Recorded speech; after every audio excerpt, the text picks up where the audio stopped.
on. Bluetooth pairing. Bluetooth connected.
If you have tried multiple oral antidepressants and they haven't worked,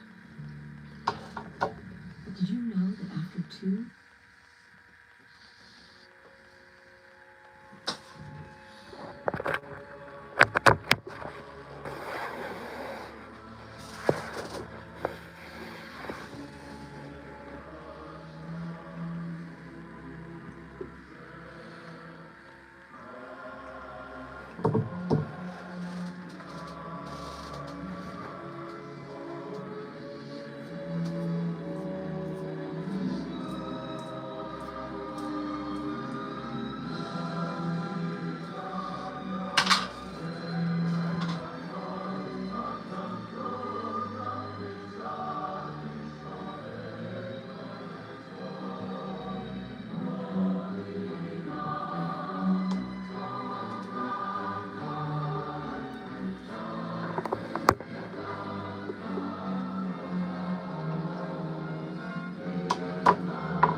Hello, anyone that's watching? Florian, how are you?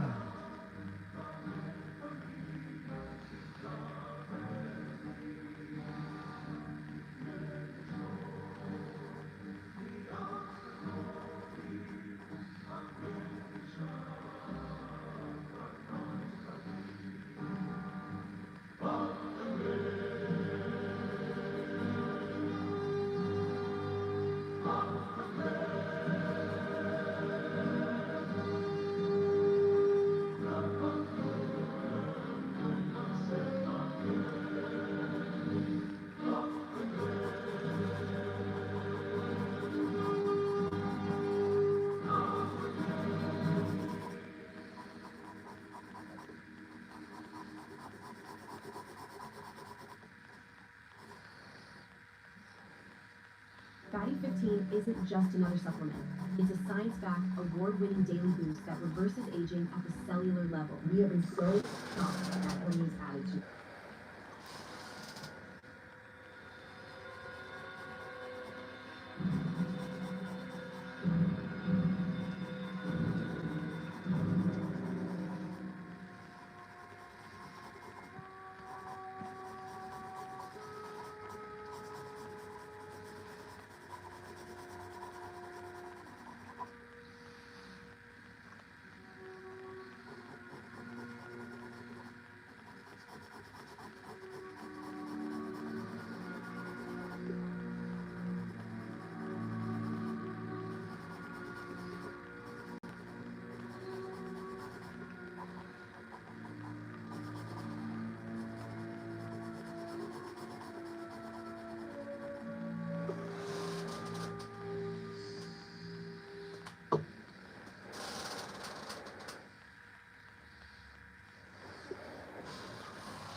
Yeah, I only speak English if anybody's listening.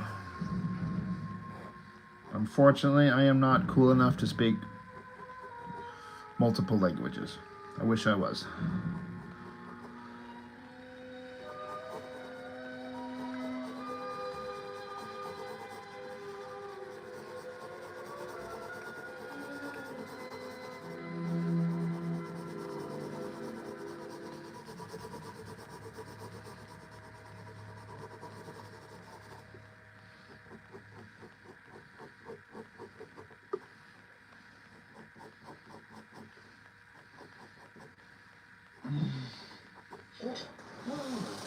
Okay.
88 miles per hour. Well, thank you.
This Halloween, my favorite snacks are going as monsters. Like these two monster tacos, the monster churro, and the monster mozzarella stick.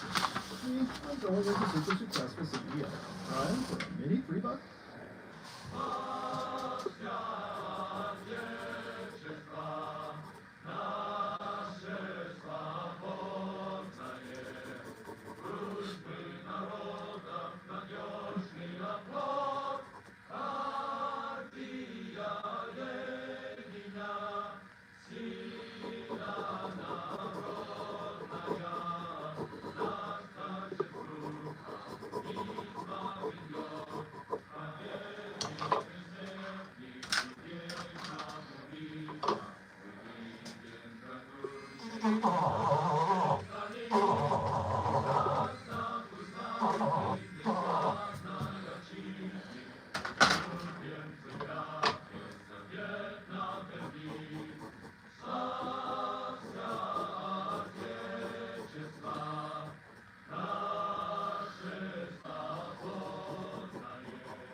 HM, what is up?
Just something for the interiors of my forthcoming book.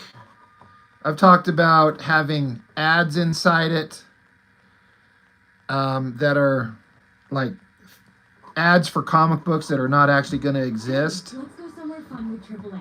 Let's go for a night on the town. No kids. Let's go for a weekend away. Okay, let's bring the kids. But first, let's get this fixed. So I'm going to have the obligatory hot girl, you know, forthcoming issue. Pardon my hiccups. For a limited time. Fucking commercials.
The Wolf Master asks, how hard is it to produce animation? I don't know, my dude. You'd have to ask an animator.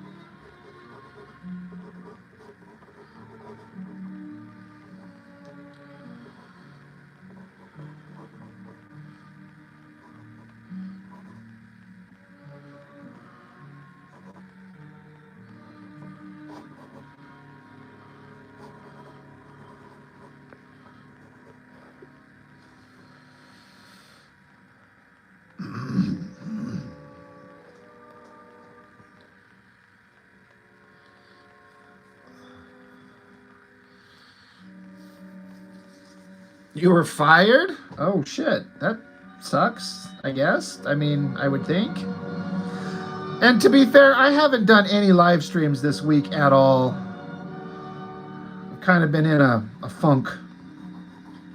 But yeah, there are going to be some ads in the book that are for comics that are going to be coming out from other people. But there's also going to be at least one or two that are just completely fictitious, made up, like this one.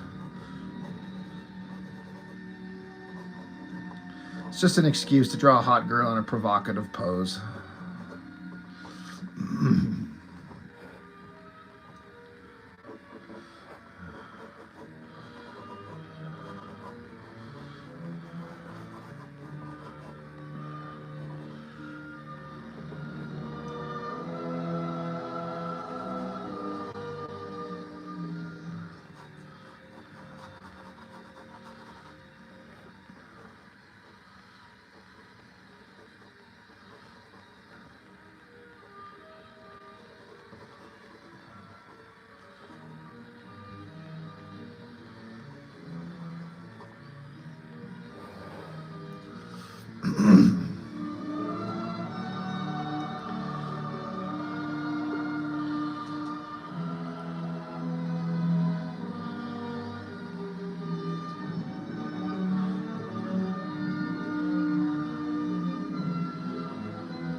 Longevity.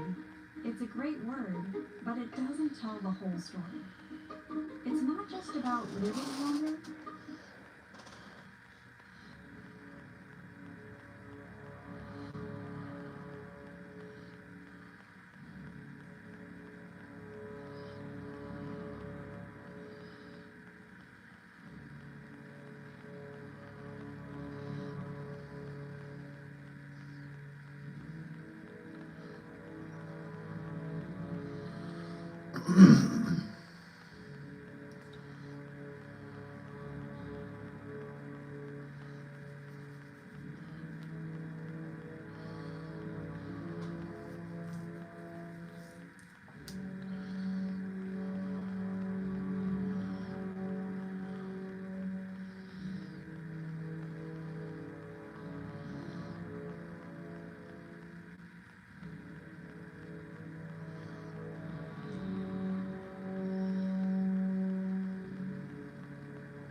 Protein never tasted this good. Like, ever.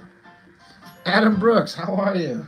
Having a clown car as a rideshare? You tried to order it, but they don't ship to Canada? Really? Very well.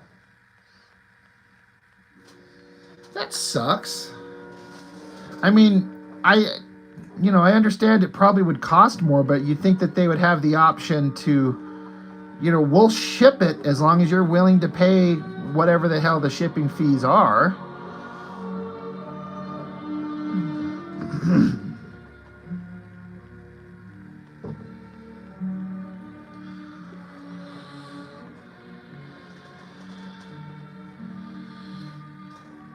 Bison Draw. How's it going? Yeah, that was one of those things where, Adam, where I just had, watching that video, I'm like, I gotta get one of these. I mean, I think I said everything like that I needed to say in the actual video, but what a interesting.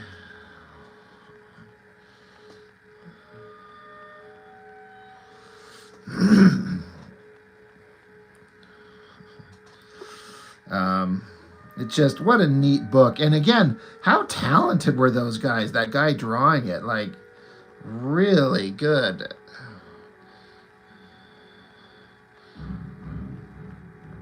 Let this pose be a lesson to everyone. What do we mean by that?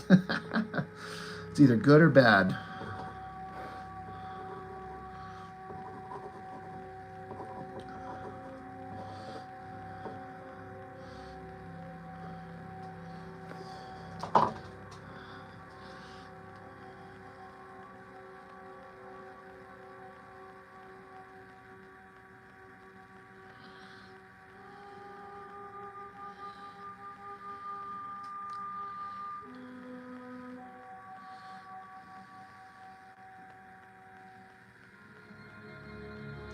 And I was kind of thinking the same thing, Adam, but it was 84. How do you get something like that into people's hands? I mean, unless, we're talking about how did somebody at Marvel or DC not see their work and hire them instantly? But, yeah, especially when you compare it to your own unmade work.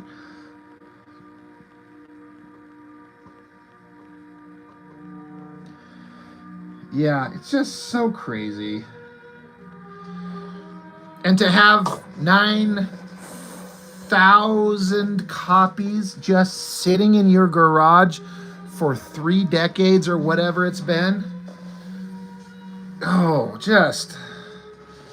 I mean, the investment in money it must have cost versus the amount of money they lost making it. I imagine it had to be, a little bit frustrating.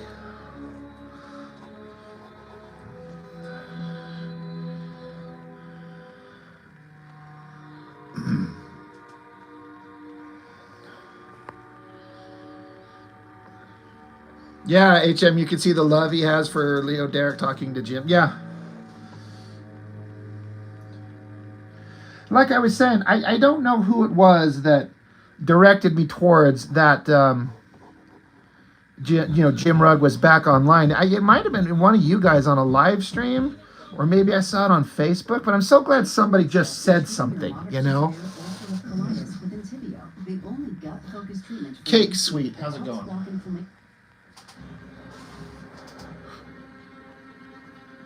Ugh.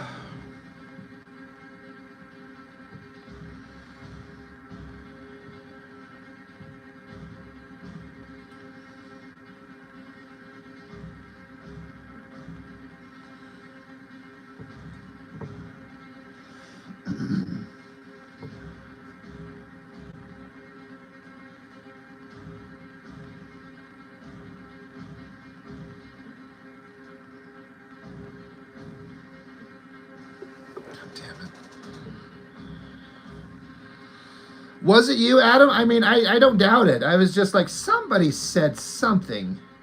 I am sure glad that they did. So, thank you. Like I was trying to make that point, like just spreading the word, just lets one person know. And then through the connections that I've seen, a few people at least have picked up a copy because of my video. So one person led to one sale, led to a couple more, led to spreading the word. So, I mean, how awesome is that?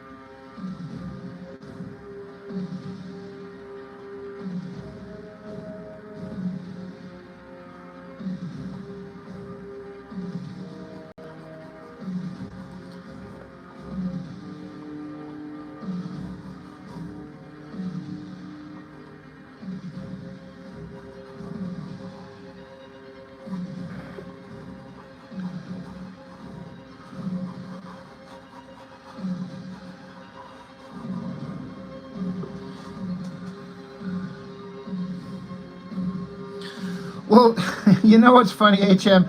This is all right. I'm editing myself as I go, but I should just stop. Like I was saying, it's for a pinup in my my comic, but it's for a book that's never going to exist. This is just based on a joke my roommate made back in like 1998 or something like that. It's hard to put it in context that makes sense without it sounding stupid. And I'm always worried about explaining my humor, because once I start explaining it, then it becomes not funny. But he made the joke of there was like a bird character, and he's like, she should just be naked when her legs are spread, and her name is Spread Eagle. And I was like, for some reason, I thought that was the funniest, like, stupid joke I've ever heard. Again, he made this joke back in the late 90s when him and I were like in our early 20s. You know, he had this action figure of this female action figure with wings. He's like, her name should be Spread Eagle. And it's just stuck with me. So I'm going to create an ad for a comic called Spread Eagle. She's not going to be wearing anything. She's going to have bird wings. It's going to be like a bullshit, like 90s, like late 90s bad girl, you know, violent bad girl comic parody thing.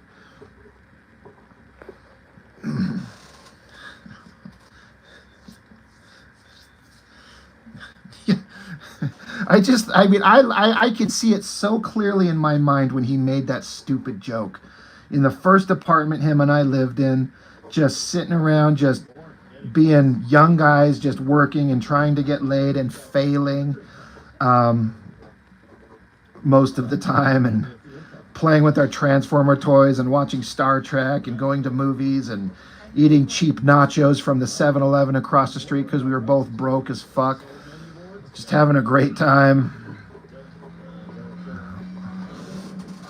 You were 2 years old in 98. Oh my Lord. I graduated high school in 95.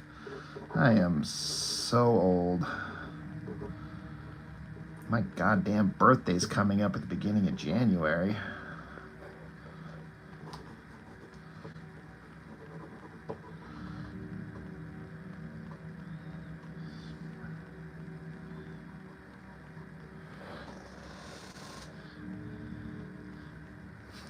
It's all fun and games until you take Spread Eagle to Kickstarter. I mean, do you think there's like, just for, I mean, I understand, like, I'm not dumb, I see it on crowdfunders, Kickstarter, like, in terms of comics, it's usually some, like, naked chick book. And I'm like, do I want to be that obvious? But there's a part of me that's like, I will make a ridiculous bullshit naked chick crowdfunder book if it's successful and gives me some recognition to then produce something else that's more worthwhile. Is that selling out? You know, there was a Kevin Smith movie where, like, he had Ben Affleck and Matt Damon talking about how you have to do the studio picture, like the bullshit action flick you don't like, which gives you credit to do the art picture where your heart and soul actually exist. And my ass would sell out to get some recognition, to get some eyes, if it means like naked chick book. Yeah, that friend's gonna ask for royalties. He don't need to know. He won't remember the joke. So the only evidence of it is right here. So this stream will get deleted. But you know, and also a lot of the crowdfunders I've seen with like ridiculous naked chick books, I've honestly not been impressed with the artwork. Some of it just, I'm like, that doesn't look that good. And if I'm gonna waste my money on a naked chick book fighting monsters or vampires, whatever, the art's got to be really, really good. And so I would like to think that I could put together something that's, I would just do my best. Yeah, it seems like that's the algorithm for Kickstarter success. Yeah. And I'm like, just to get some momentum, just some way to get people to look at you, you know? I mean, my book has a bunch of hot chicks and there's some really dirty sex stuff in it. But the cover is, you know, a bunch of muscly dudes with some hot chicks in the background. So I don't know. I don't know. We'll see how this one goes. We'll see if I can do it respectably with, like, retaining my YouTube audience, and maybe that'll help bring the audience that I need to see to make it at least sort of successful. And if not, well, the next one will be a naked slut book. And then you can all look at me and be like, he's sold out. He's not making art. He's making a product. To which I would say, yes, I am. I am a sellout. I just want to be able to make art for a living. And if I have to do something to like get the momentum, I will. Deal.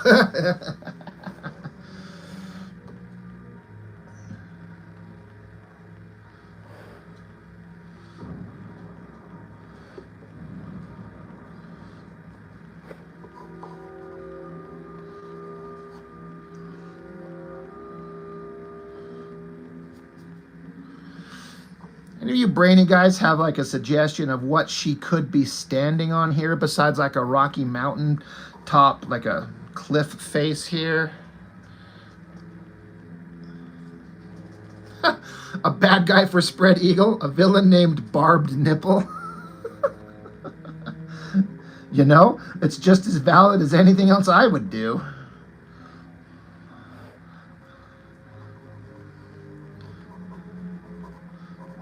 Be funny if I put this as an ad in the book and the response I get from people who bought is like, when's the ad for, or when's the book for Spread Eagle coming out? We actually want to see that. I'd be like, oh God, maybe I actually need to do it. So I'll do like a 4-page backup in issue 2 of the actual comic.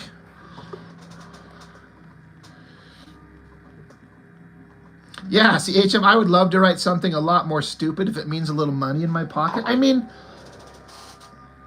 right? Again, you got to make your nut and get your audience so then you can create something that's worthwhile. But then do people pigeonhole you as making the cheap slut book? Like that's all they're good for. I don't know. And if I did do something like this for real, like the last thing that I would do, because a lot of these like naked girl books, they seem to write them as if they're trying to write Watchmen. Like they're making it so serious, and then they tout it as like amazing, beautiful girls, but all wrapped together in a thought-provoking, wonderful story. I'm like, just make it stupid. Make it funny. Make it provocative. Make it a romp of fun and silliness. And don't try to tell me that you're making serious art, because you're not. You're making just this side of pornography. And just do it. Like, have a bunch of sex, have a bunch of violence, have a bunch of humor, and guess what? I'll pick it up, especially if the artwork's really good.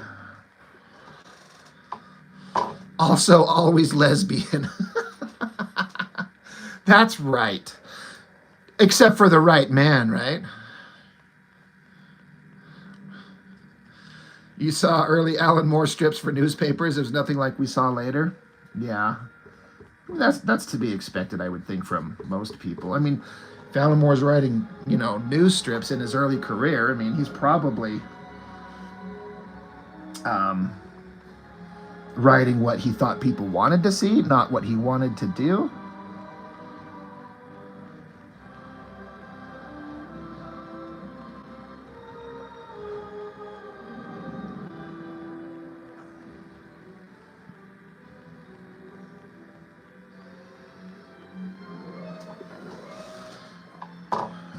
But yeah, always lesbian, except for the right man. Then she floats both directions.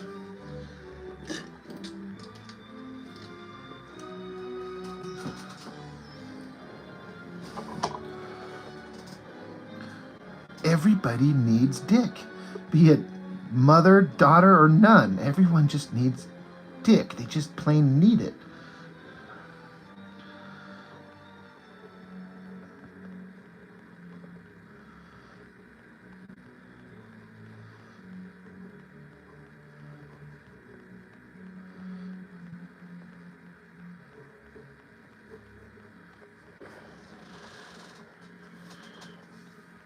Have her surrounded by a gaggle of roosters.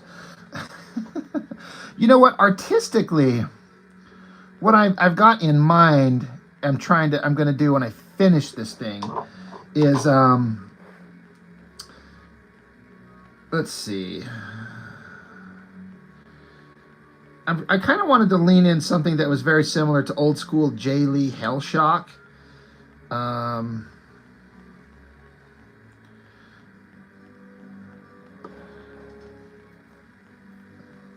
I was noticing. I'm gonna go do a search later, but there was back in 2021. I guess Jay Lee put up all his black and white Hellshock artwork for sale, and I'm like, oh my god, somebody owns this.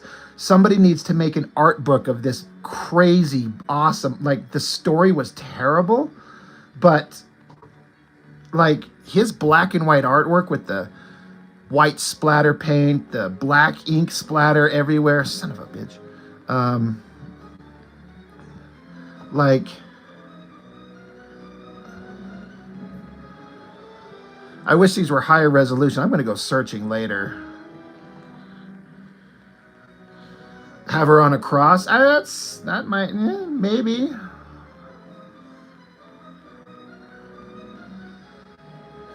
God damn it.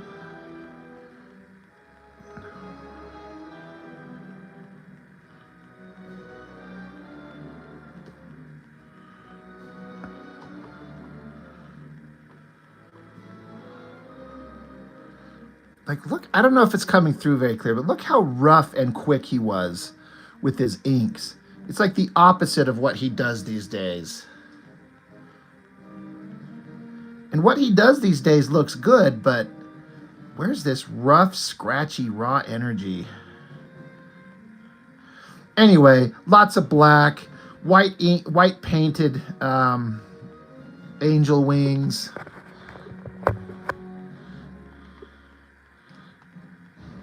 Yeah, he used to be fun. Oh, that's true. The thing is like, I still like his artwork these days, but it's just not this crazy. I think I heard him say in an interview that he doesn't even know how he used to draw this way. Like he's like, I don't even know how I used to do that.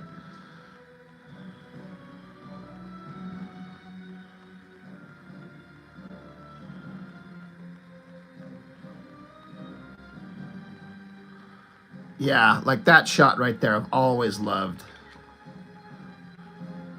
That looks so freaking cool.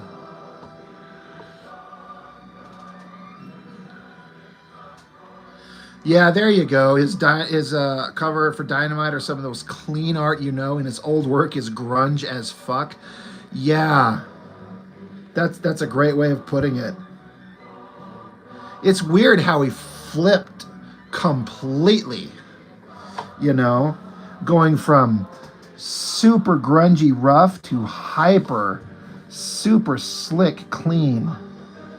Again, it still looks good to my eye, but it's just not as fun, right?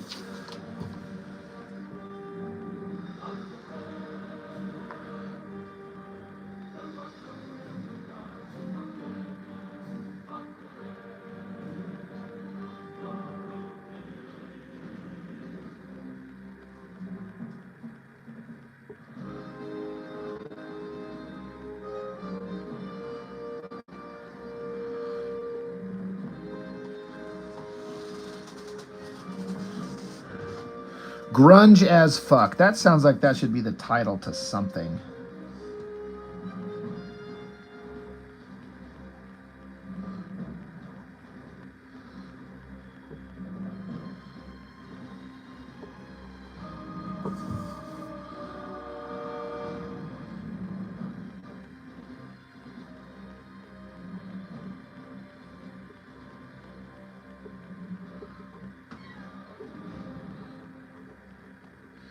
GAF.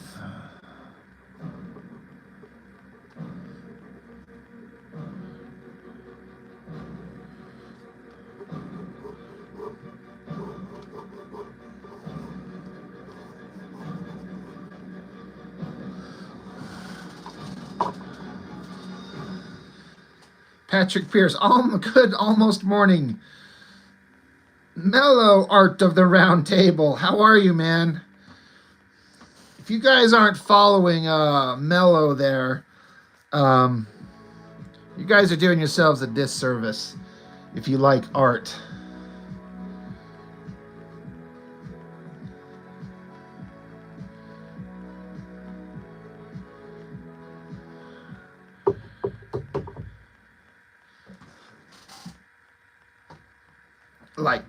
painted, beautifully done, like crazy good art. Makes me feel significantly inadequate, but am I going to draw a Halloween special? Absolutely not.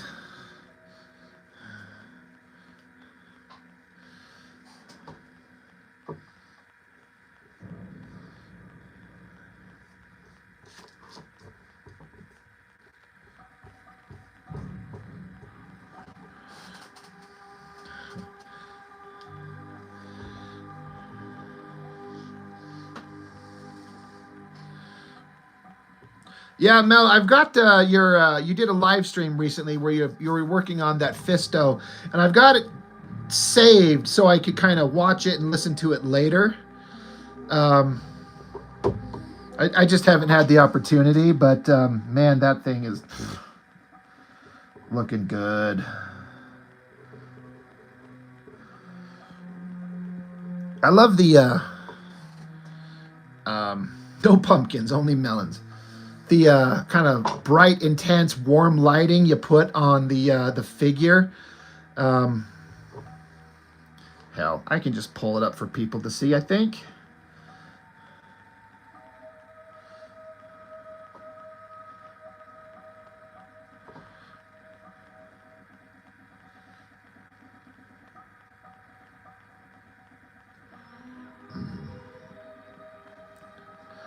Yeah. That big, awesome arm and that like bright highlight, like warm, fiery color on the one side of it. Good Lord, is that awesome.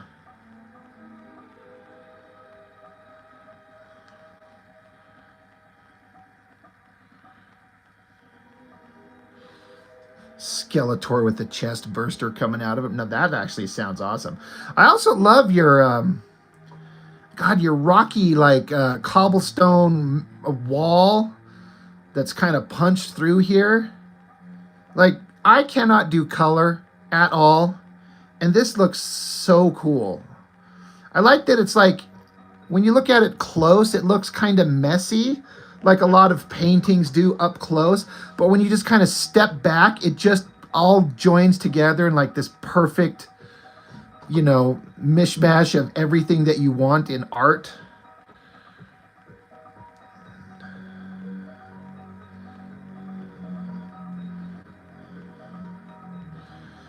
Yeah, that looks. Whew. What do you got? A Swamp Thing you're working on? Gouache on artboard? God.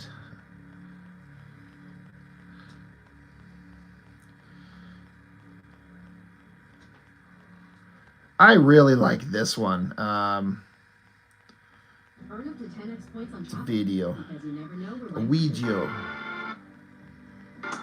Oh yeah. Battle Beast. That thing looks so good.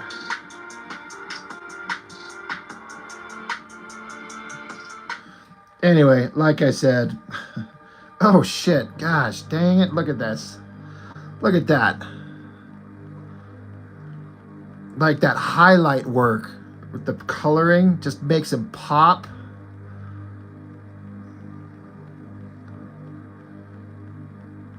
So fucking badass. It's so good. Could sit here and probably scroll through your entire Instagram, the entire thing. Swamp Thing video next week. Hell yeah.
Mello, you finished the first book?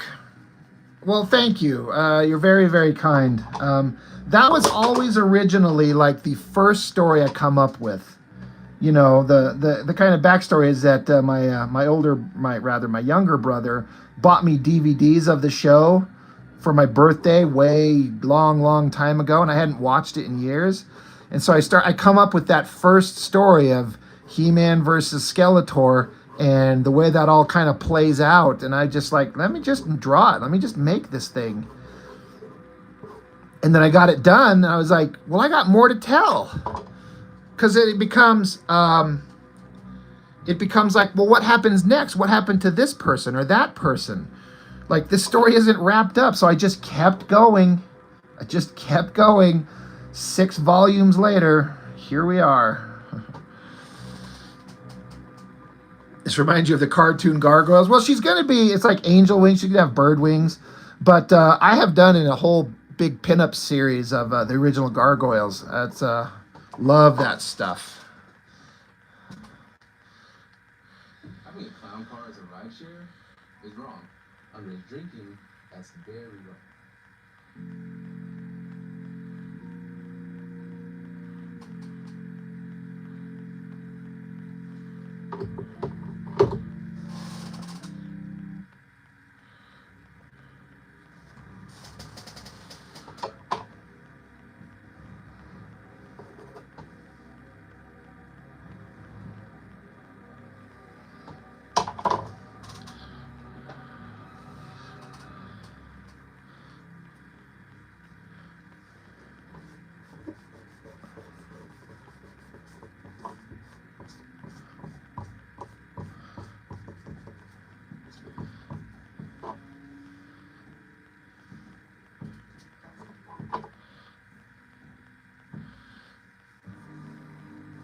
The inspiration of Gargoyles was basically, I think, was medieval opera.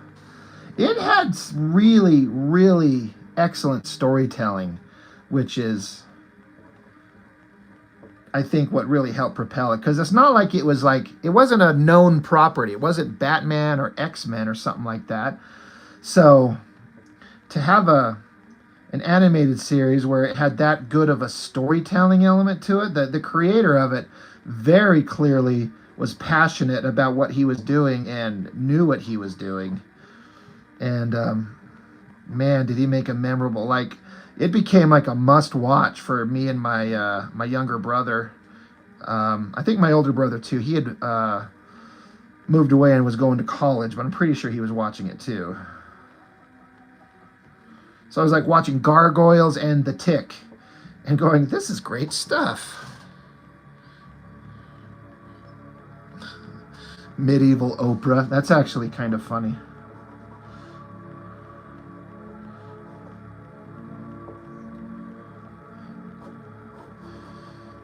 My name is Mr. Cunningham, and this is my associate, Oprah.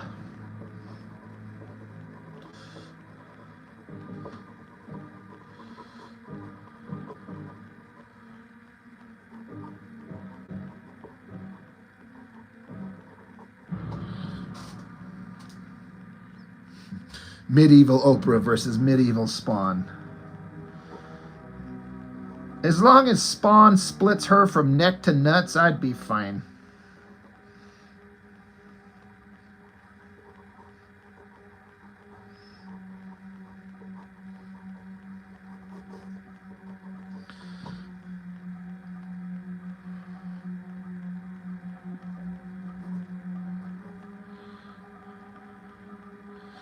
It was dark for a kid's show. Yeah.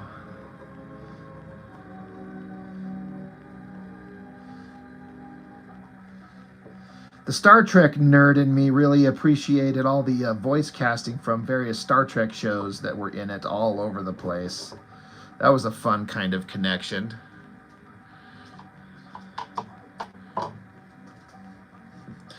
You will definitely be doing more fan art from those books. No spoilers, but that He-Man redesign, neck to nuts.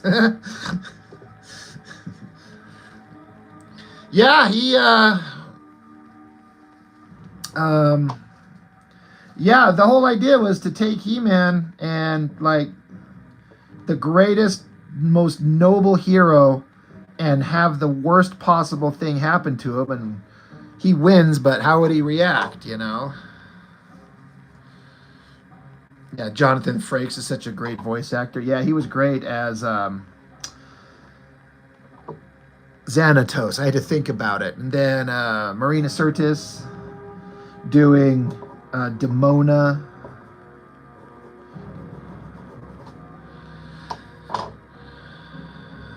No, I haven't read all the Invincible spin-offs. I tend to end up only really being interested in like the actual original book. It's very rare when a spin-off character holds a fraction of the interest. That being said, Battle Beast obviously is one of those.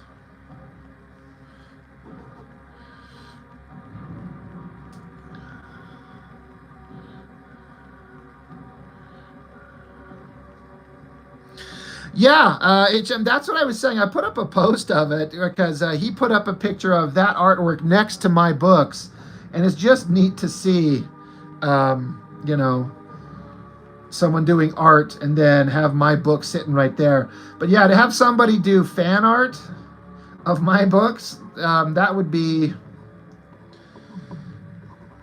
like the greatest.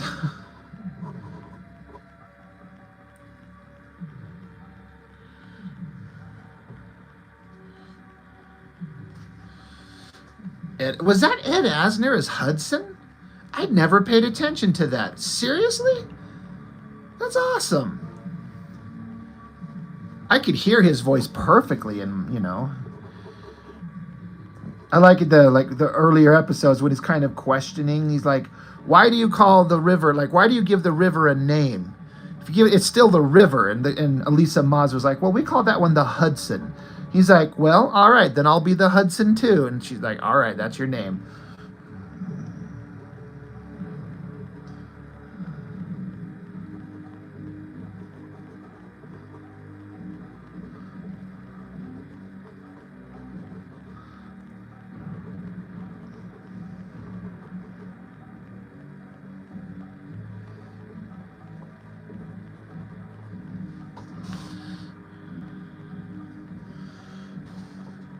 And then the little guy that does the voice of Lexington, I remember seeing the actor.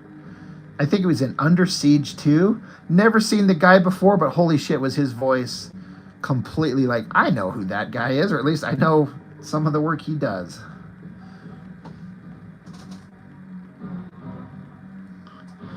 He voiced Granny Goodness. I actually never watched those. That's really awesome. And then Keith David for Goliath. I hear a lot of people go, yeah, Keith David, he did Spawn. I'm like, yeah, sure he did. I know. But that's not the voice work that I want to know. It's being Goliath, like the most perfect, like deep voice. If they do a live action movie of Gargoyles, which they've been threatening to do for a long time, they have to get him at least, at bare minimum, to voice Goliath, because obviously it has to be a CGI thing. It would be like doing, you know, Optimus Prime without Peter Cullen.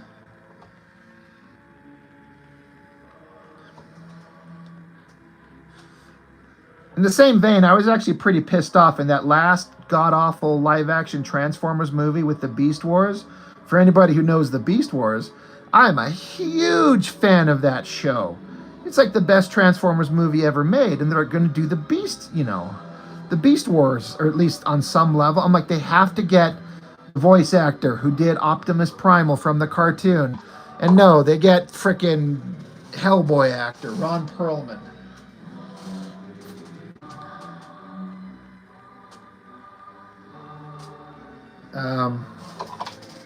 And then it wasn't even a Beast Wars fucking centric thing anyway. Like, the only one that talked was Primal. Cheetor said one line. I'm like, it was just another fucking, like, Optimus Prime Bumblebee show. And then they focused on Bird Girl. Such a waste of time. Yeah, HM. I've heard the Spawn cartoon is fantastic. I watched 1 or 2 episodes years ago, but I never had the opportunity to keep watching it. But I've heard it's spectacular, at least, compared to the Spawn comics, which, yes, get boring really fast. But yeah, I was pretty mad they blew the Beast Wars opportunity.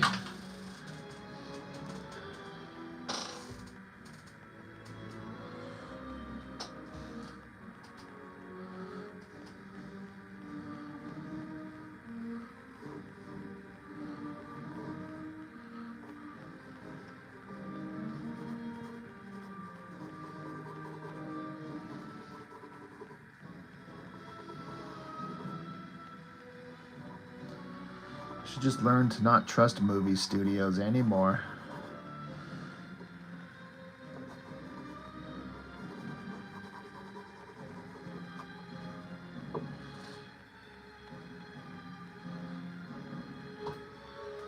They fumbled the ball right after the first Transformers movie, the animated one. I gotta be honest, I still kind of like the first live action Michael Bay. It was just such a fun romp, and then they got the special effects so exactly correct. And then the others have elements to them that I kind of like, but overall, it's a pale imitation of the Transformers, 100%. If I were to win the lottery and become a billionaire, so, never, ever, ever, I would want to personally fund a live action, shot for shot, line for line, live action, quote unquote, because it's still mostly computer animated, remake of the original 86 Transformers movie. Just make it the exact same story, plot line, everything. Just done with those level of special effects in the first Bumblebee movie when they were actually on Cybertron and it looked like them. Same music, same story.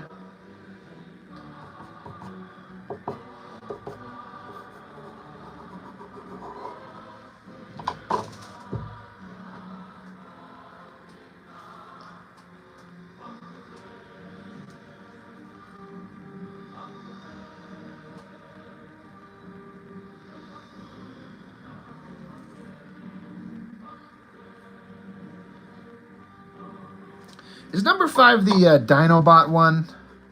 I saw it once, and I'm like, I will never watch that again. And then they had the one with the was it The Last Night or some shit like that with Merlin. I never even bothered to watch it. I'm like, nope, don't need to see it. No thanks.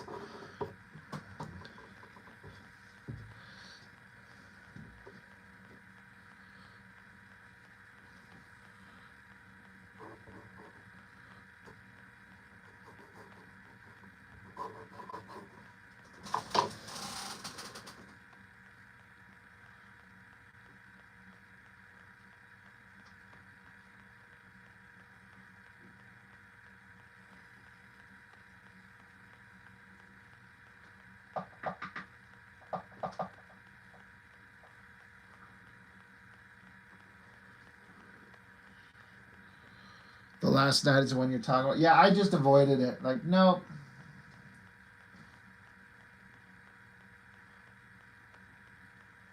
If I were him, I'd bundle my home and auto and pick up the real victory. Savings. Are you talking about Bella?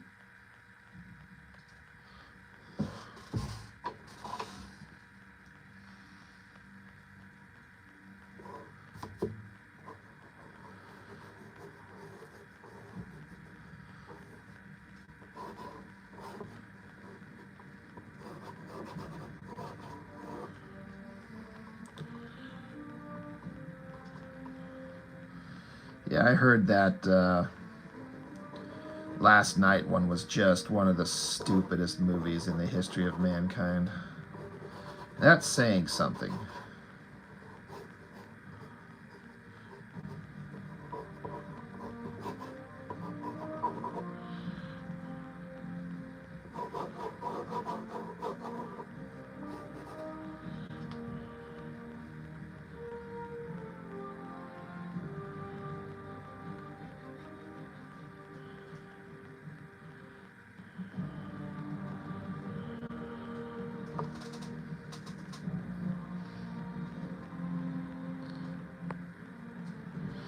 Mello, you taking off?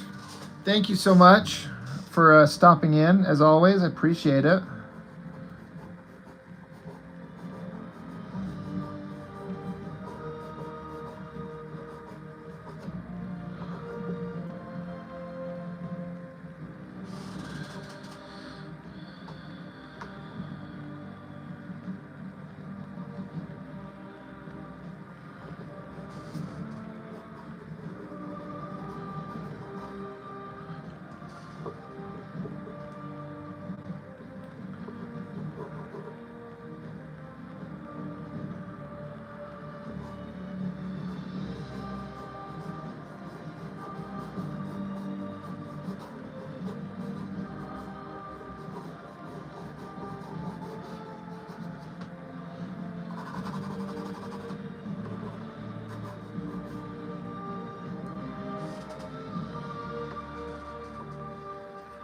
But it was already too late.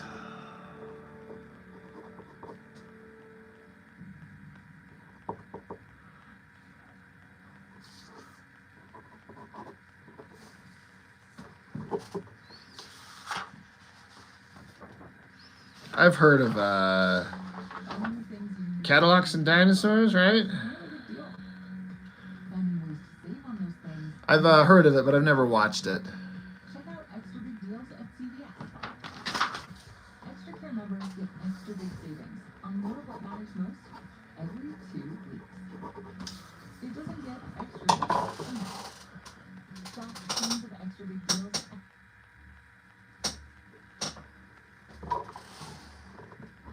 Wasn't that a comic book first?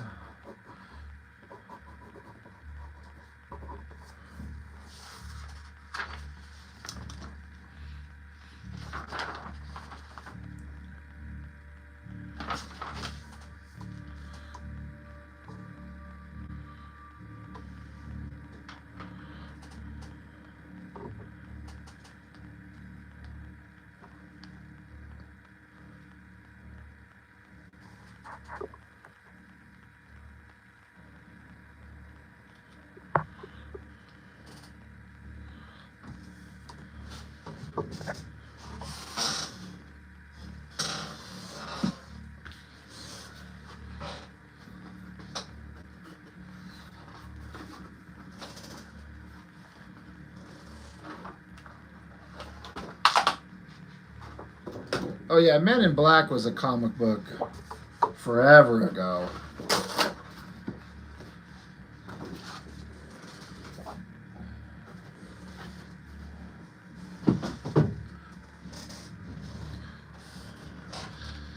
Not much like the movie, but the movie was pretty damn awesome.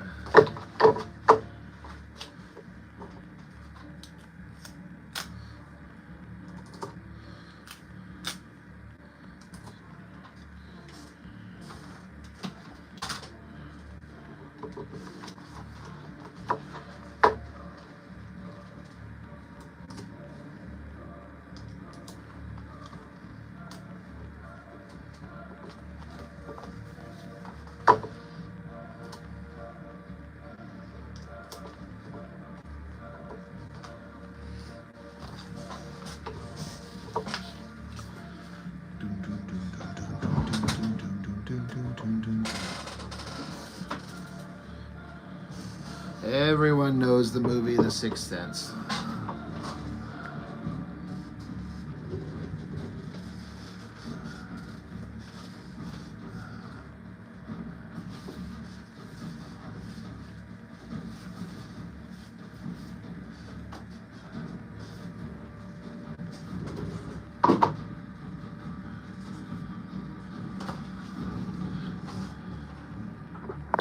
All right, Patrick, thanks for stopping in.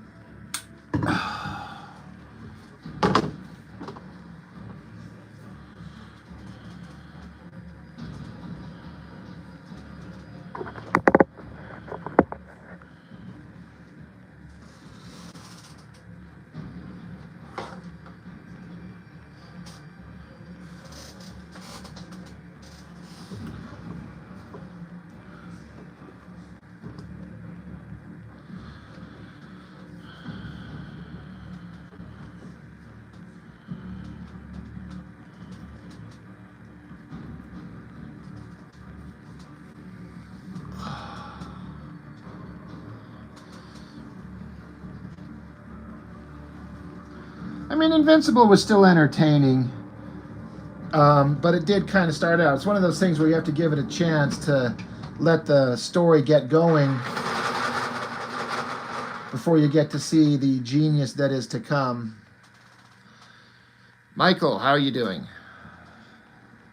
Due to its weave and the natural property of glass fibers, linen fabric is breathable, allowing air to flow between the fibers.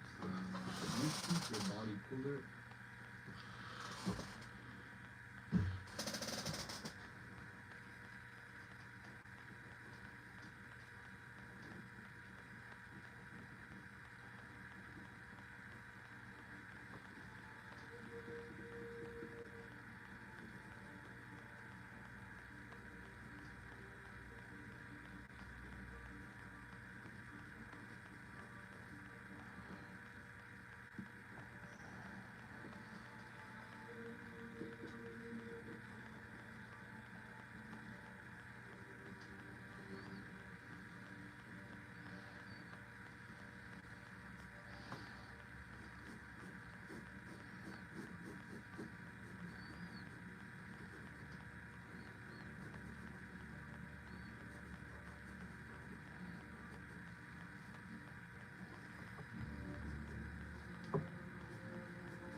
Smooth Tear has wavy edges. It's no ordinary square. Charmin Ultra Soft Smooth Tear has wavy perforations that tear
Mr. Reddy, I'm already working on it. Slowly, but yes, I am working on it. Daniel Gonzalez, what is up?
HM, you're reading the Dustin Nguyen Wildcats now?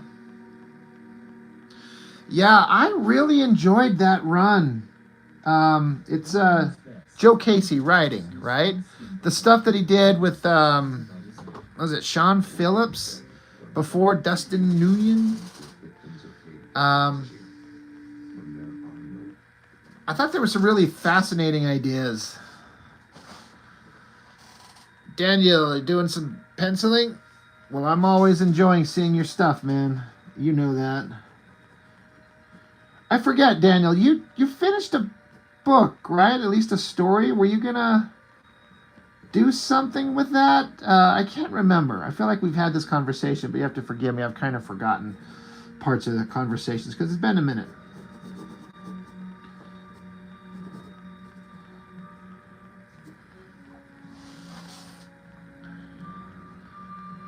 Yeah, HM, it's great how it's changed since the Choi days. You mean when it was just god-awful? Brandon Choi can't write shit.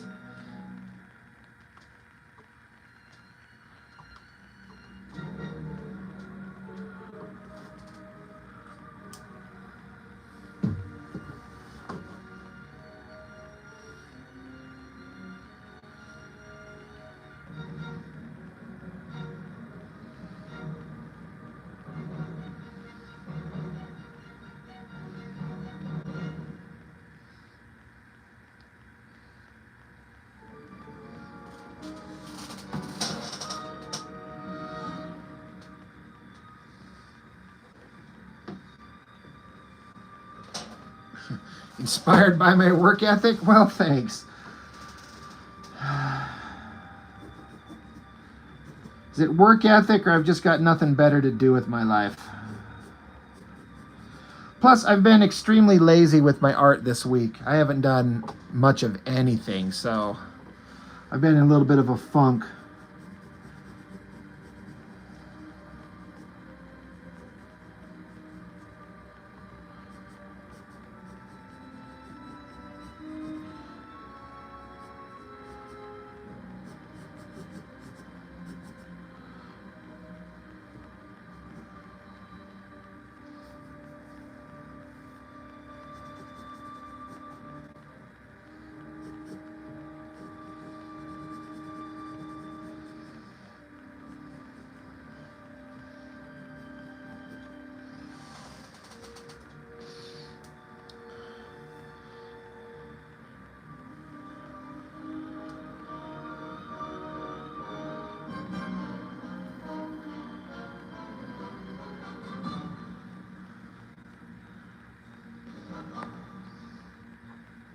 Yeah, HM, the kayfabe guys, they say that he was the luckiest man in comics.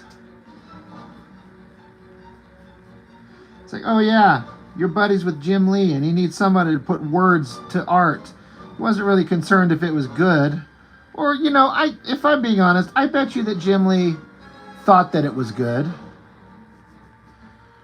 You know, I don't think he'd intentionally put out shit. But yeah, Adam, you've been lazy too. Your job takes what energy I have. Man, do I feel that.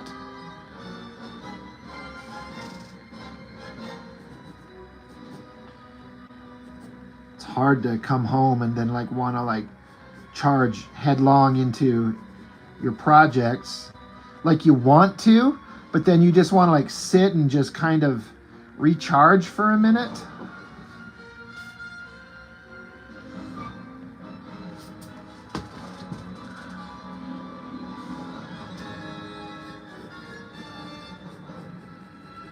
Making movies would be fun, but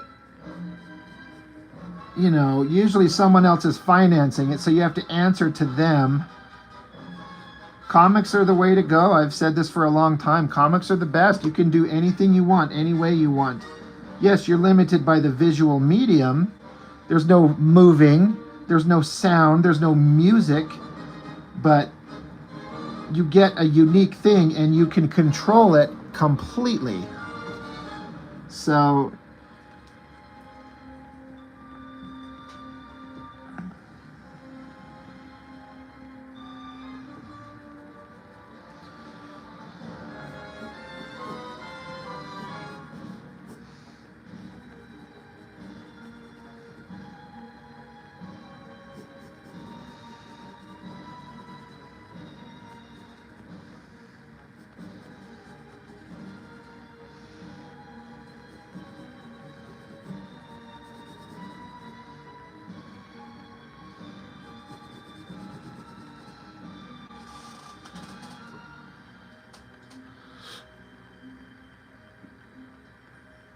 Adam, so many nights I've just stared at my phone and then I see you draw and I feel like, what's my excuse? Yeah, I mean, I get it, but I do the same thing, my dude. I've done everything like that this week. I come home from work and I literally go into my bedroom and I turn on a fan and kind of sit in the dark and just kind of lay there. And sometimes I'll scroll on my phone or just kind of turn on some music or I just sit there and listen to something. Drift off to sleep for a little bit, but then I'm like, I'm just wasting this time. There's so much to do, but I just need to sit and recharge and just shut the noise of the world out for just a little bit and then tackle it. But then I stay up late and then I'm tired for work the next day. It's a vicious cycle. Ginger Bear, what up, dude? Don't get banned for drawing boobs like you did. I know, dude. Twitch didn't like what you were doing, apparently, huh? That's that bullshit. Dude, I gotta say, Ginger Bear, this stuff you're doing recently is like... I don't want to say it's better than the other stuff you're doing because it's such a completely different thing. But it's such a vastly different style, and it looks so good. It's got like a Mobius vibe, I think we were talking about. Like, dude, it looks great. Fucking damn it.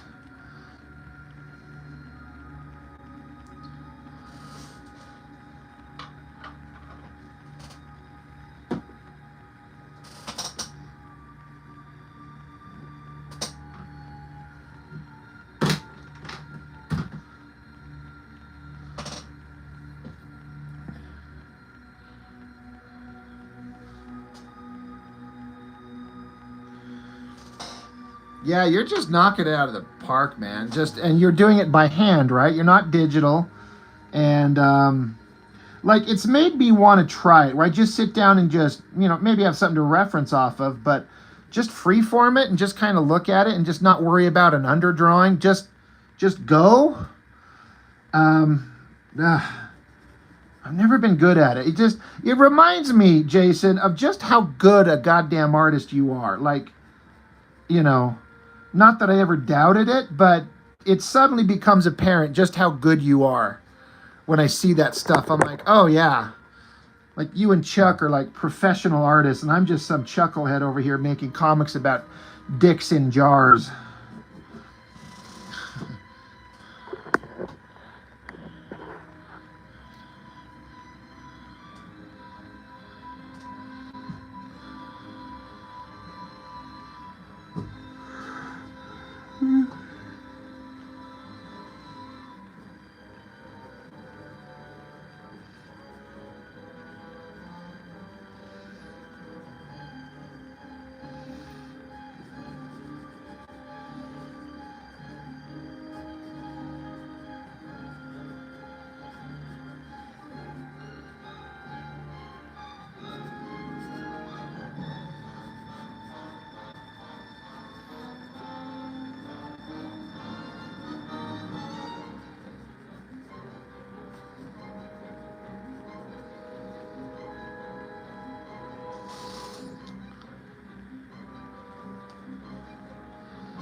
Yeah, I'll have to try it. I definitely need to experiment.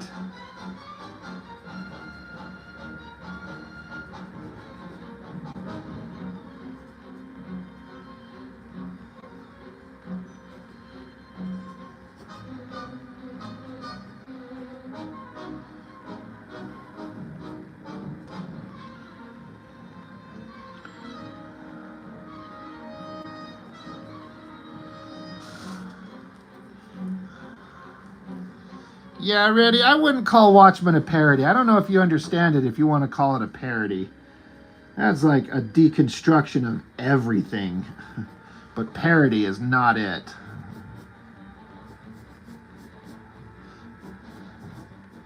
In my humble opinion.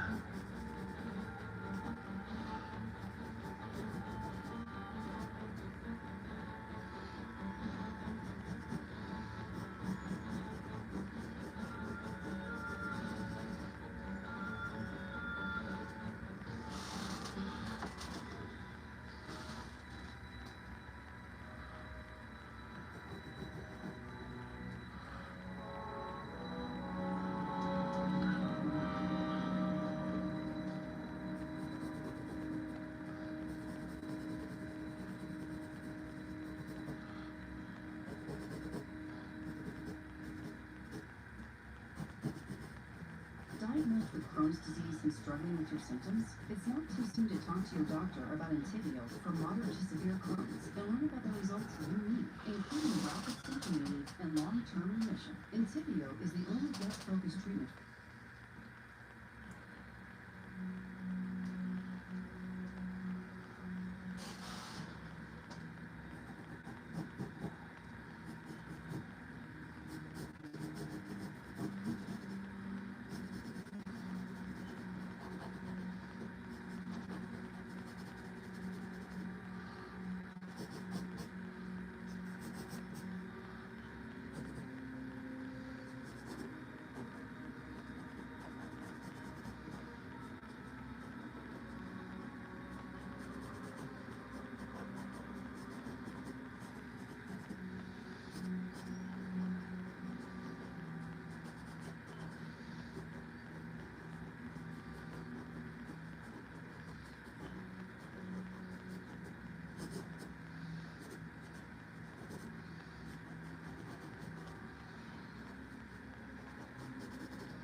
Oh, thanks, Ginger Bear. This is a if it turns out the way I want it to be, this is going to be one of those joke pinups for a non-existent book to go in, like a parody pinup for the book. I was explaining it earlier. I was telling these guys, I'm like, I got this joke idea in my head that it's based on a joke that my roommate made like 3 decades ago. But I'm kind of nervous about explaining the joke because then if I explain it, then it's not funny and it's just stupid. But it- years ago. Yes, they are. Those wings, yeah, they 100% are. I'm like, oh my God. But years ago, my roommate, when we were just like in our early 20s, he had this action figure, and it was this female figure with wings. And he said they should make a figure with wings, and she's naked, and they just call her Spread Eagle. And for some reason, I thought that was funny as shit, and I laughed about it forever. And so now I'm just gonna have it. It's supposed to be like a parody of like the '90s bad girl bullshit. Here's a girl. She's naked. She's got wings. It's supposed to be like kind of like a Jay Lee Hellshock bullshit book, but it's just gonna be called Spread Eagle. Just a stupid joke. Just an excuse to, just draw a naked girl. You know, it's supposed to be playing up the ridiculousness of it.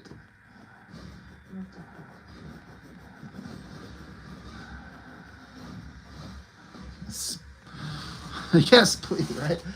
We were actually talking a little bit like, well, maybe this would be the Kickstarter like super successful book. People would like a naked chick with wings. That's how you get successful on Kickstarter. It's all about the naked girl books, right? I'm like, yeah, probably. Jesus Christ, man.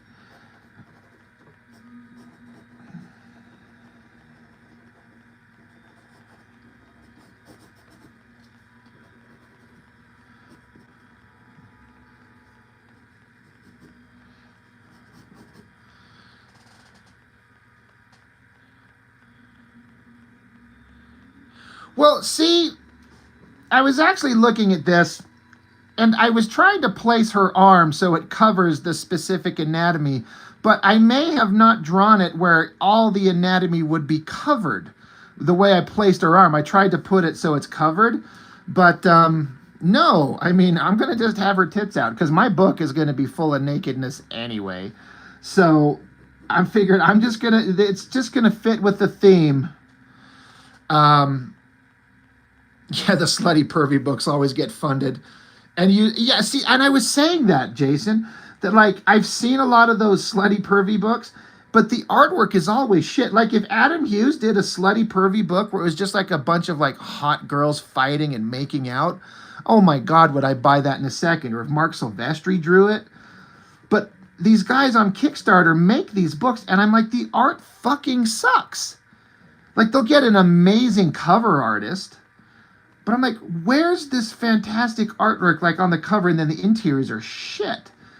So, you know, who am I? I don't know nothing.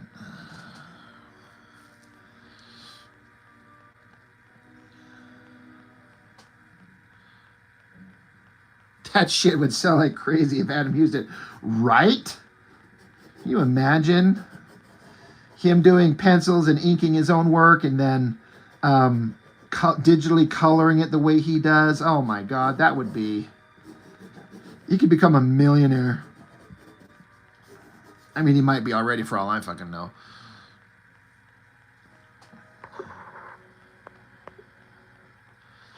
But yeah, I may have goofed up on the anatomy and not placed it to cover everything. So we're just gonna leave it. I'm gonna ink it and see what comes up. Maybe there'll be a bright, powerful glow of like glowing bright energy coming right from her snatch. And so that'll help wash it out. What are my boys going to be for Halloween? I don't know. I mean, they don't live with me full time, so it's kind of whatever their moms got them as far as costumes. Whatever the hell they want to be. They haven't told me. I do get them for Halloween. It's the first time in forever, so that'll be fun.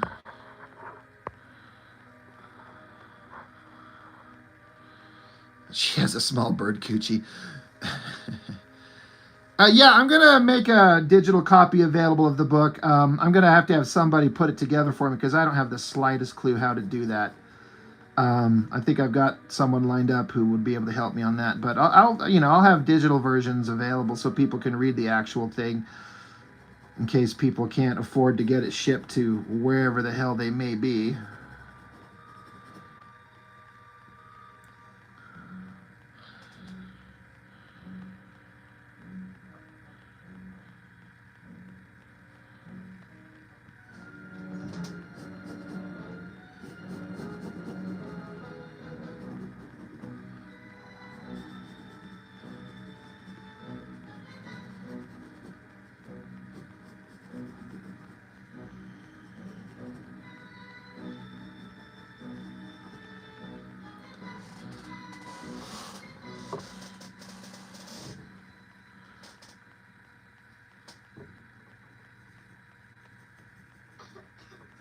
safety. On it. Stay focused. You got a cough Got it. and a sore throat. Got it. Plus a Fever? Got it. Let me drink. Got that too. Take your kids for fever. If they come hospital for fever, just for kids' medicine. Well, I say no more plants. Didn't say anything about trees. I'll leave some people. You can find everything you need to make your season bright at the Home Depot.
You're going to have a female Norwegian beer model fall overboard of a cruise ship only to be adopted by a pod of narwhal whales. Narwhal rider. There you go. All right, Ginger. Yeah, you've been doing some great stuff, man. I may not be on myself, but I'll try. I'll see if I can stop in and check out yours when you're doing it. Depends on how tired I get here.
Are you guys here for the halftime show? Oh no, we're here to.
Mark, not immediately, but I'm not going to be going too much longer.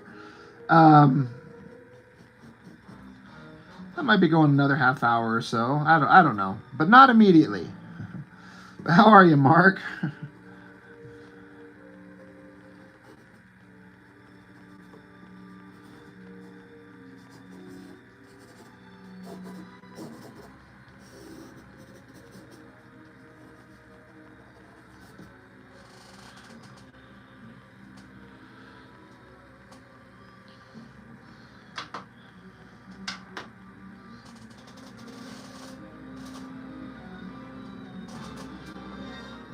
Mep. Oh, wrong. Let me find it.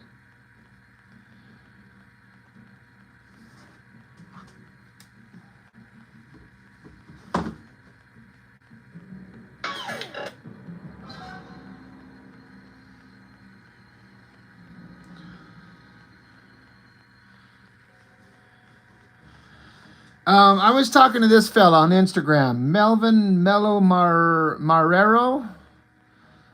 It's Mello Marrero on Instagram. This guy, he's really good.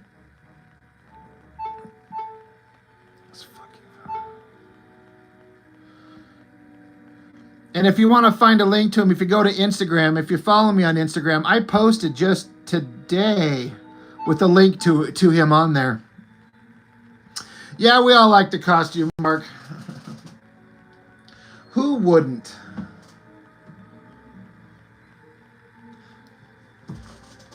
It's just going to be a pinup, a joke pinup for the book.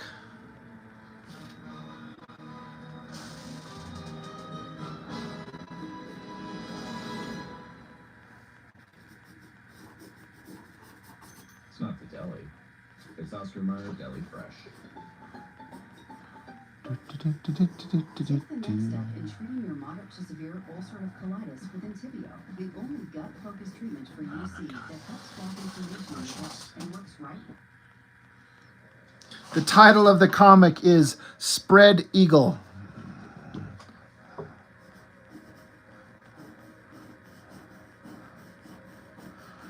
Do like a 90s bad girl parody book.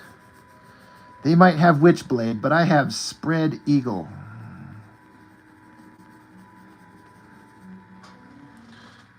Oh yeah, that's really going to be the title. Again, it's one of the pinups for the book that is for something that will never exist. Although we are talking about why I should probably try to make it actually exist. You're like, crowdfunders, they always like the naked, dirty slut girl books. I'm like, oh yeah, that's right.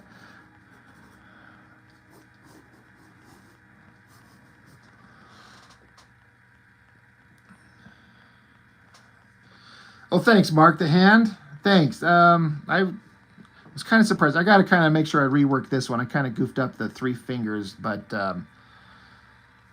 yeah.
Did I connect with the video editor? Sort of.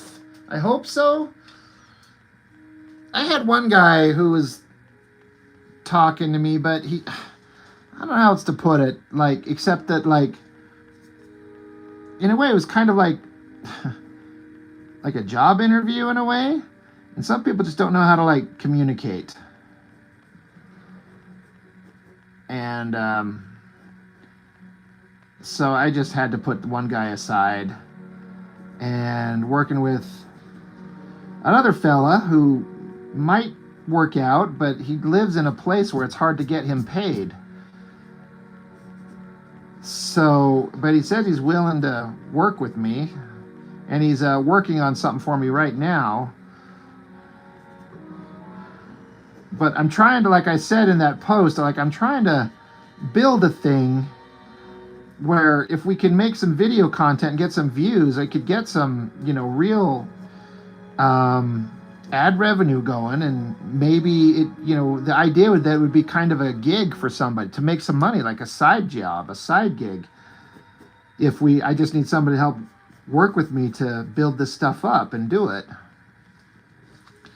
So I actually like editing a lot. I just don't have the equipment at all. And since I got ripped off not too long ago, I don't have the money to get the shit that I need.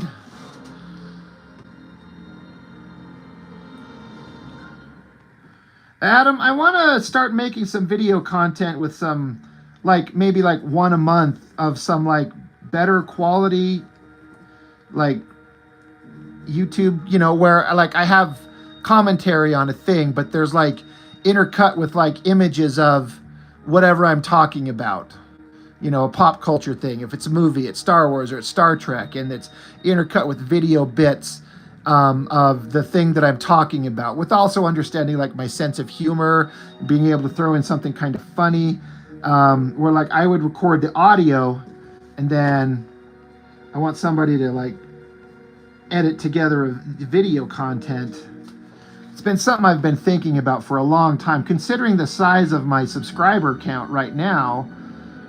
Like, I feel like I've got an opportunity, and I might be wasting an opportunity if I don't push to make something a little bit more entertaining rather than just me just yapping into a phone, which I'm not going to stop doing, you know, but I kind of want to build on it and make some more stuff.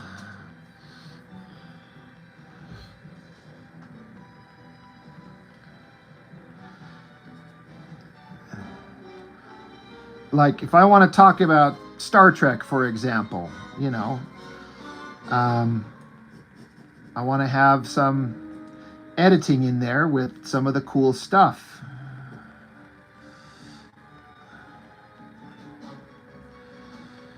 And then I've got ideas for content based on comic books, but I'm just talking, you know, my opinions or questions or ideas on different things, and need somebody to, like, source video clips and images and edit it together into a thing.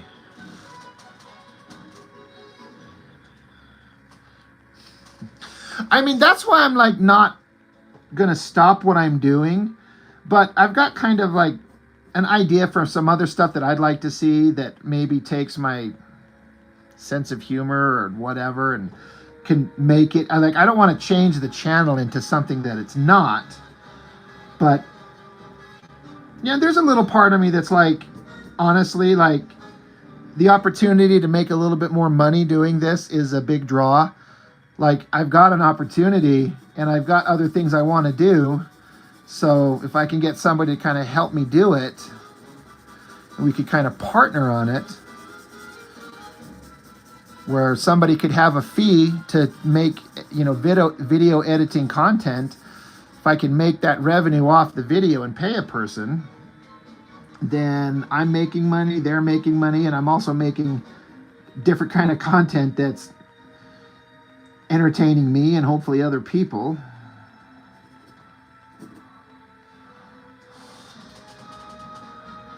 But yeah, the basic concept of what I do, I don't have any intention of stopping that. I mean, ever, until I die or the world ends or whatever the hell. All right, I think I'm done with the light box. Let's get,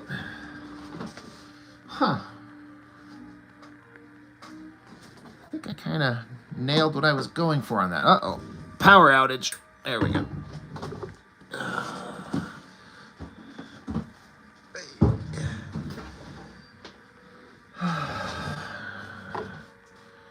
All right. Yeah, Adam, I'm not stopping what I'm doing. Like, I kind of understand that what I've got going here is working for better or worse. But it's kind of working on a small scale, and I see people doing stuff on YouTube where they're making incredibly entertaining videos and content and stuff, and I'm like, can I do that? Again, not a daily thing, not a weekly thing, but monthly at most, maybe.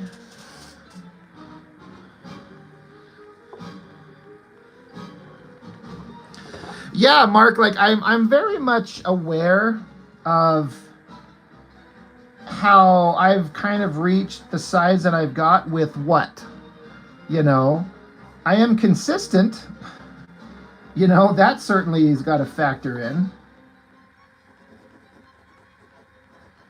But somehow, some way, my stuff is connected with some people in a way that some others don't. I remember looking at there was a page on Facebook where somebody was like, what's a good YouTube channel for, you know, comic book content? And somebody I know listed this other YouTube channel as says this is the gold standard for online YouTube comic book content. And so I went and followed the link that he had put down. Very high production quality values, and I beat them in views by a large margin.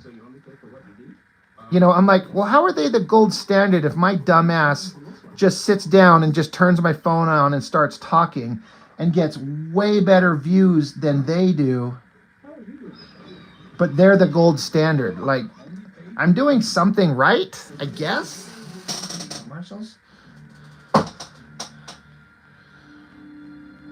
Well, more subs than Jim Rugg, but he had the kayfabe thing. That was his thing.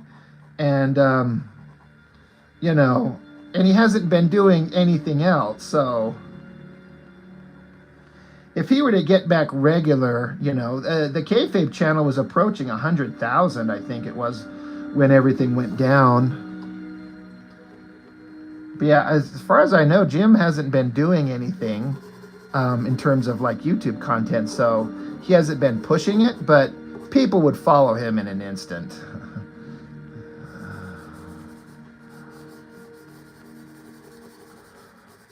I've got more subscribers than Rob Liefeld, but that won't last very long because he's only started his YouTube channel in the last several months, and that'll catch up quickly enough for sure.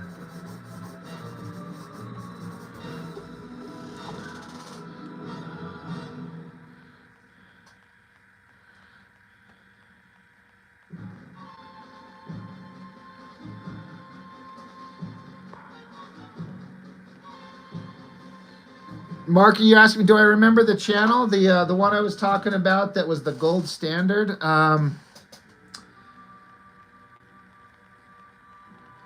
think I remember it. Now that I was sitting there, I was about to say, like, no, I don't, but...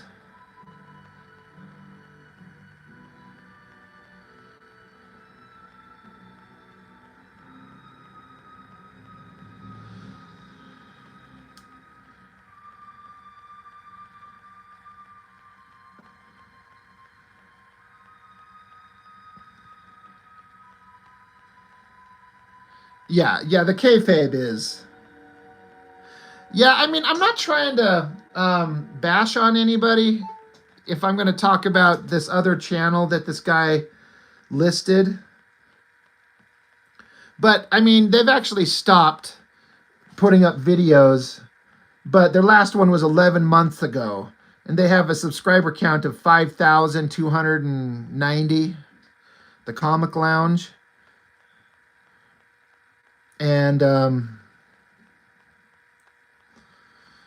I do better than them on an average, I think. I mean, there's some ones that get up there pretty decent, like, and they have good stuff. Like, don't get me wrong, but their last one was 11 months ago. Valley Dairy, you're helping to protect God over damn it! 400,000. Fuck off with the. Anyway.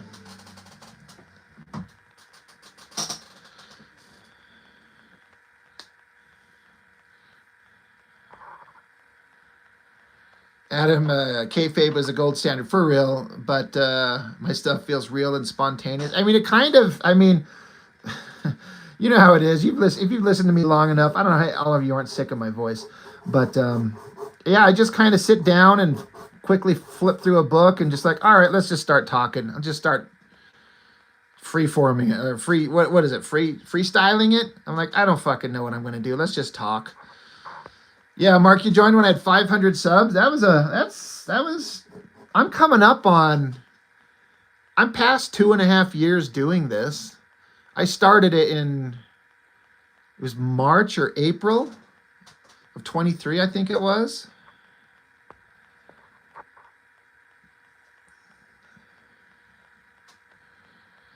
Adam, yeah, and for those of us who grew up reading the same books and thinking the same thing, it's like hanging out with an old friend watching. See, that's what somebody else has said. Maybe it was you who said it the first time, but somebody one time a while ago said that they liked my stuff because it sounded like we were just like you're just talking with the friend about comics. Like I'm not, I've got some, mean comments from people where they're like, you should do more research and you should have higher production quality and you should write a script. And I'm like, that's not what I'm trying to do. I'm not a comics historian.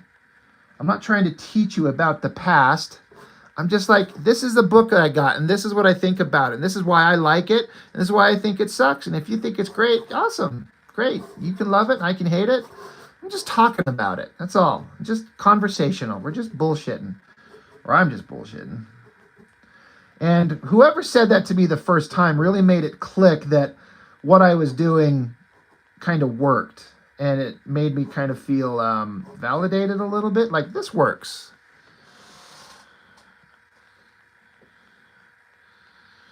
You also tried recording one of these, and it's not easy.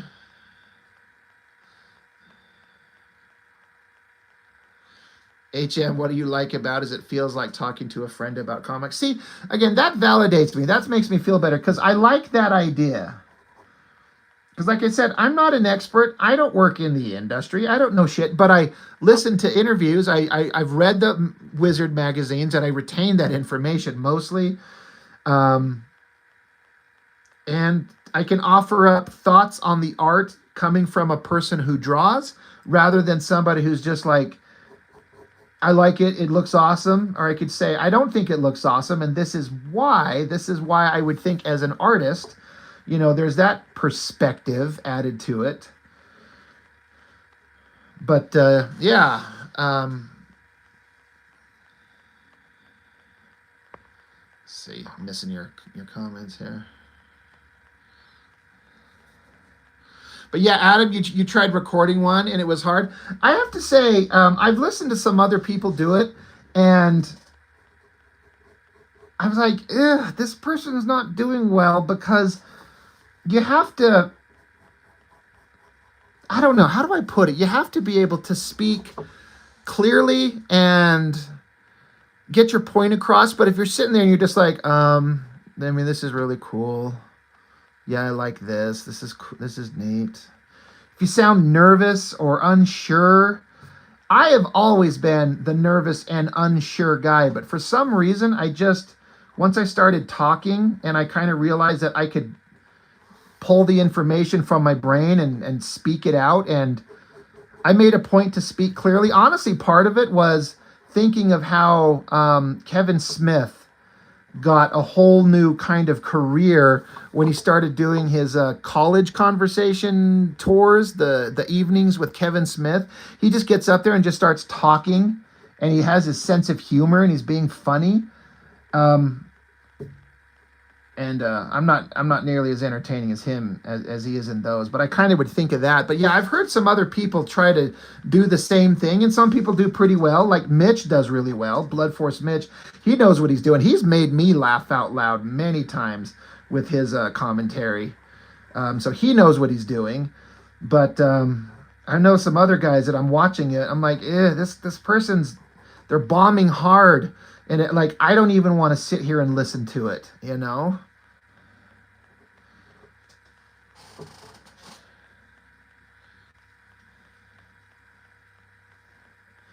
So I'm actually kind of shocked. It's another element to my own channel where I'm shocked that it's working, because I've never been one to be able to stand in front of people and talk. Always nervous. And when I get nervous, my brain shuts off and I cannot recall or retain the information. Like, information I know front and back just vanishes from my head. I can't think of it. I just cannot. You'll hear me do it on the channel on occasion where I'm like, I know the name of this character or this actor who this is based on. Like the other day, yeah, the Gen 13 comic, I was trying to think of Bruce Campbell. It was like, it looked like that's what J. Scott Campbell based this character on, and I could not pull out the Evil Dead actor's name out of my head at all. But for some reason, I'm just able to just kind of go, and I mean, I'm not trying to brag, but it's kind of working, and I'm just shocked for myself. I'm like, how does this work? Because this is not me, or at least it never was before. It's just nice to be successful at a thing where I've never been successful at a thing like this before ever. Like suddenly I found a thing that's working.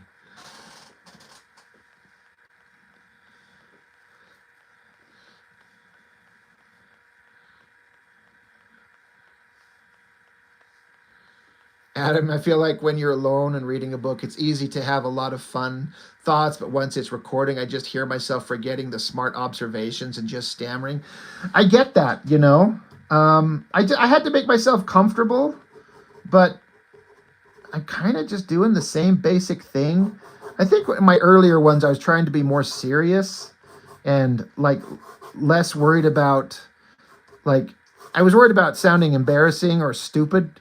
But as I went on and things were just working, I just started lightening up and just like throwing in my own stupid sense of humor. And like I had a guy on a video recently. I can't remember which one it was. It was probably me ragging on a Rob Liefeld. In fact, I think it was the G.I. Joe.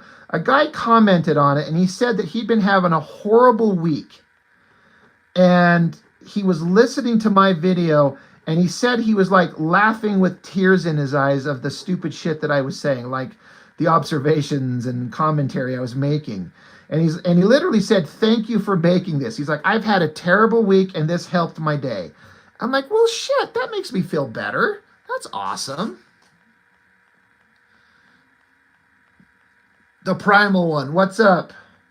Is that a Todd Ferguson showing up?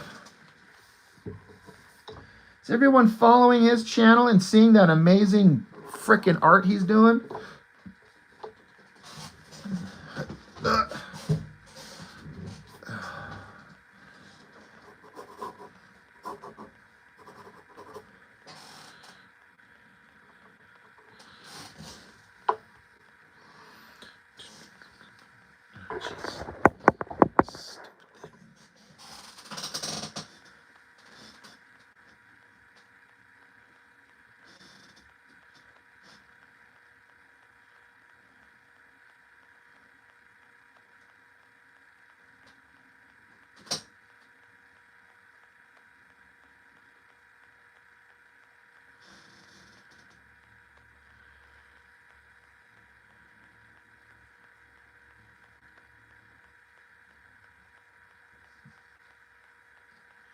Yeah, Todd, that drawing you did, man, looked fantastic. And I was going to tell you that, you know, as much as I thought like you nailed the female figure, like she looked perfect, but like a couple of things I really liked about it, Todd, was like the expansive background that you put.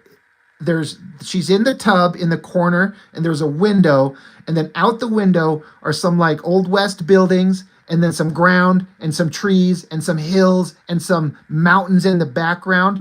I'm like, it just gives it such an instant sense of depth.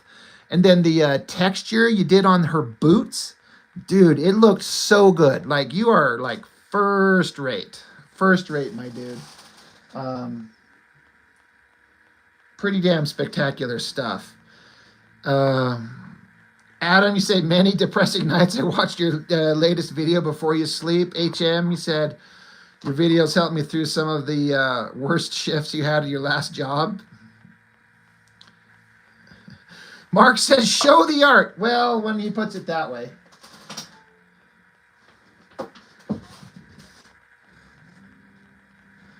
You spent all day on those boots. I bet, man. They looked, I mean, you put in a lot of work on that thing, obviously, but boy, does it show.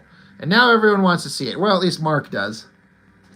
So there's the basic art that he did, or I mean the basic, but like there's the full thing top to bottom. Like, let me zoom in. Like, look at that absolutely perfect face, the nose, the lips, the hair, the beautiful hat, the perfectly drawn gun. But then out the window,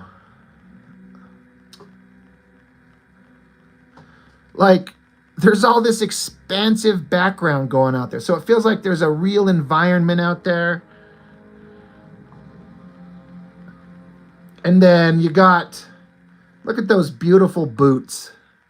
Like the texture, they look perfect. Yeah, Mark, he's like, what the fuck? He's like, it's so good, I hate it. Right? This rifle on the ground, it makes me want to play Red Dead Redemption 2 again. I haven't played that in a long time. Yeah, it's freaking fantastic, my dude.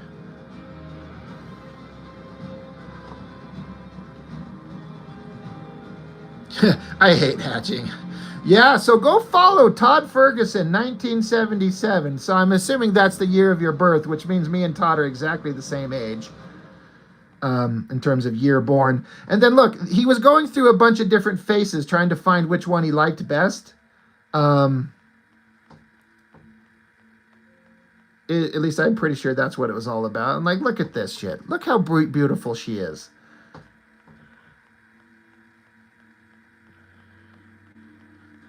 Yeah, just, it's, there you go. There's his, it's Todd Ferguson, 1977. So y'all can, she kept declining the faces. Well, you nailed it, my man. Like, look at these eyes. God damn. So good.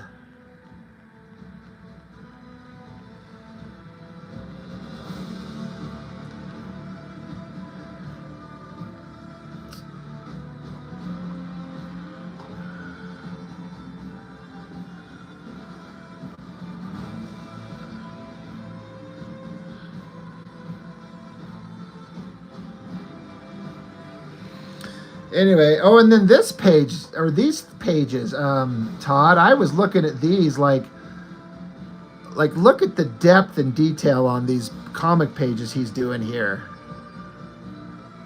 I know my fat finger's in the way, but, you know, to two fingers zoom in on these things.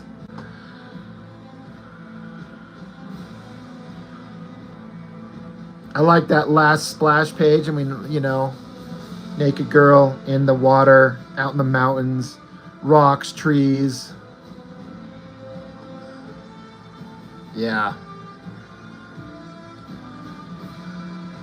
And this is the guy who made that Transformers comic that I did the video on not too long ago. If you guys were, if you watched it, you were so tired of drawing trees and squirrels and cats after that one. I bet. You see more than numbers on a chart. Behind every checkup, every set of vitals is a service member community. A pilot prepared.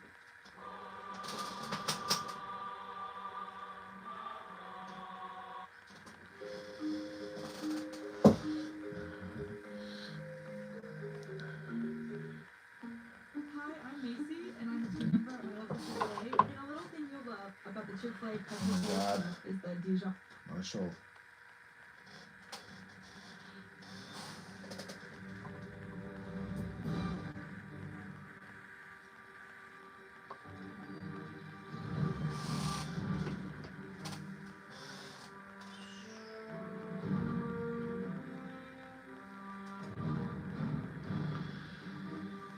Dun, dun, dun.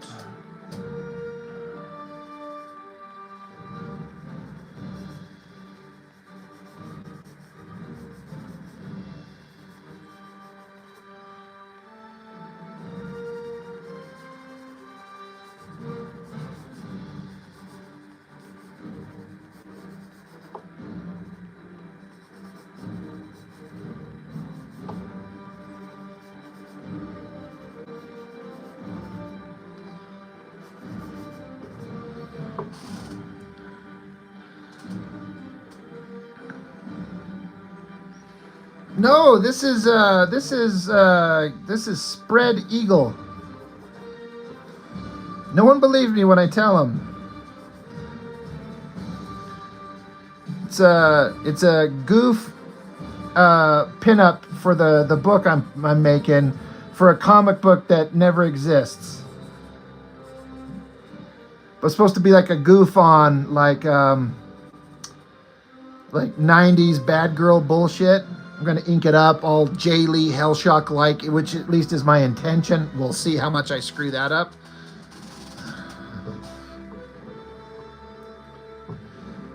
But Spread Eagle.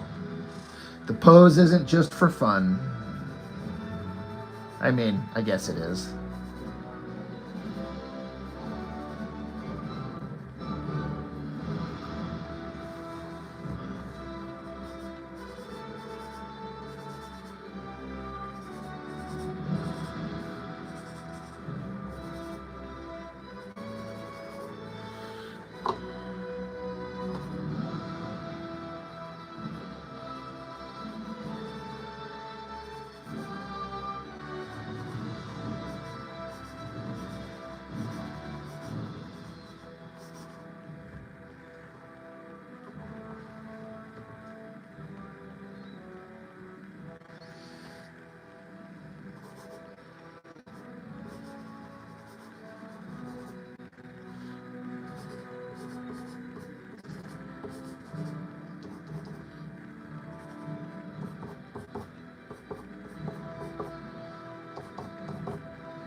Running out of steam a little bit here.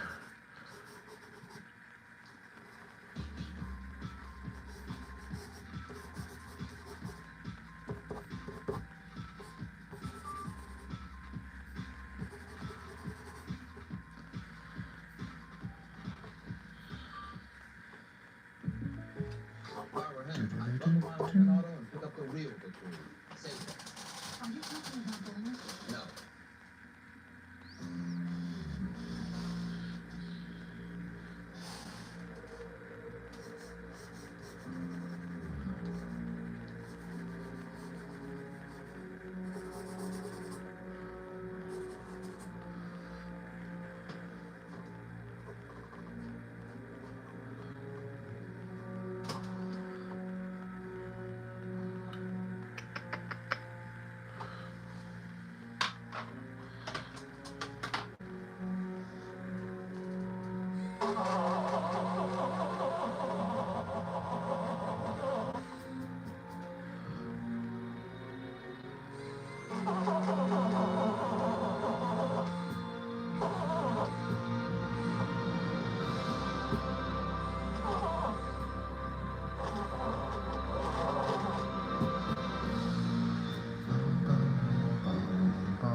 Oh yeah, Todd, the Eric Larson talking about that whole Peter David spat that they did.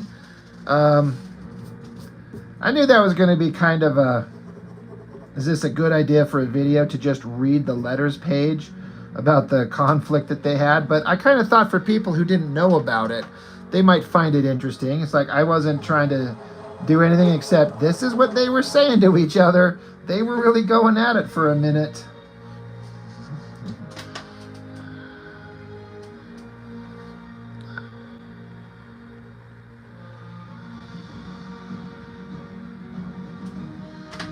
I've got an electric eraser.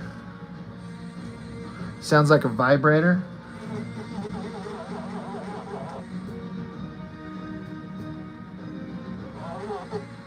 Which it essentially is just that.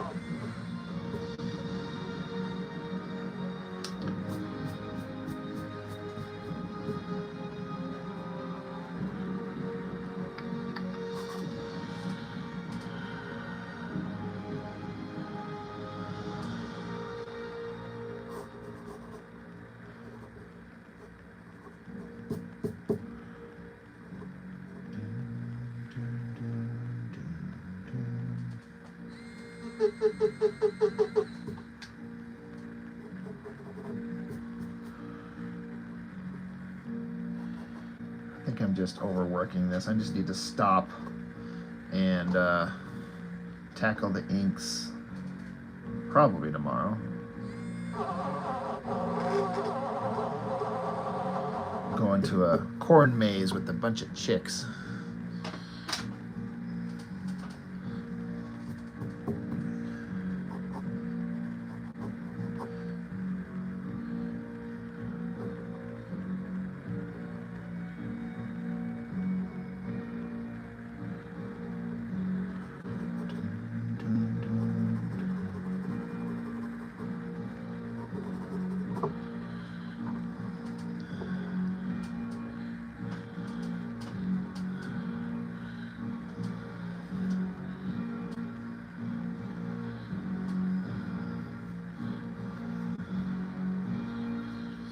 Mark, you're going to the Lightbox Expo? It's a concept artist convention? Really? That sounds interesting.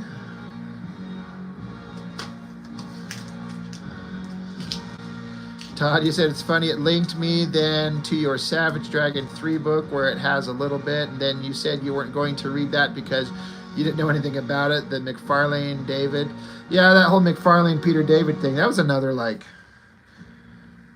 It's like, I don't know. I get that personality conflicts happen and you say a thing and then it becomes a thing and then it becomes another thing. But I'm like, can everyone just shut the fuck up and just make comics? You know?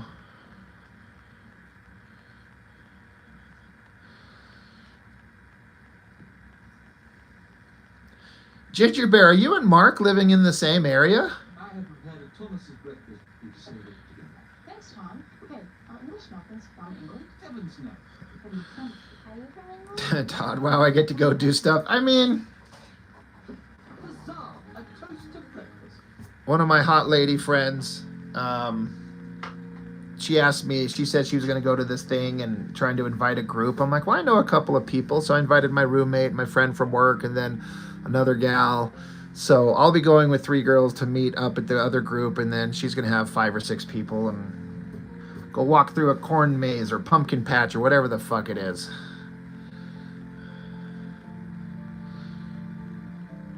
Well, that's awesome. If you guys run into each other, that'd be cool. I got to meet Shocula a couple weeks ago. He passed through town, and I got to crash into that guy for a minute. That was fun. Got to chat him up for half an hour. He literally drove across the country for something else and was in town, so we stopped in and him and I chatted it up for a minute. That was fun.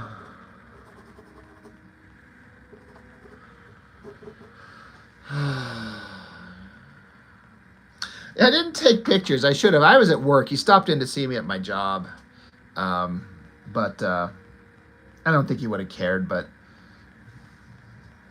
I should have, now that I think about it, but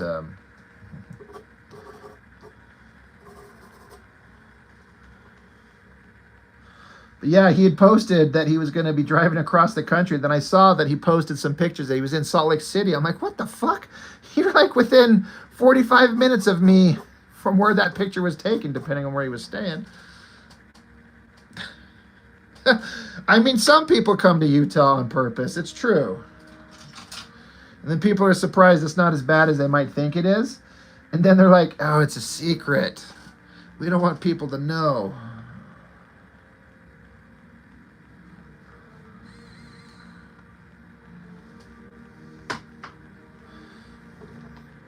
Let me look at the flip side of this and see how bad I fucked it up once I do the mirror image split of it. Her weight's a little shifted in a way I didn't intend. I don't know. I think it's working.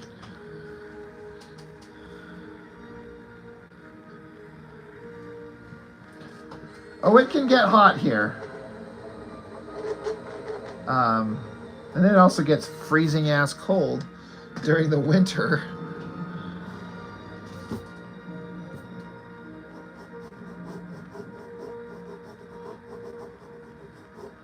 It's not like it's Arizona.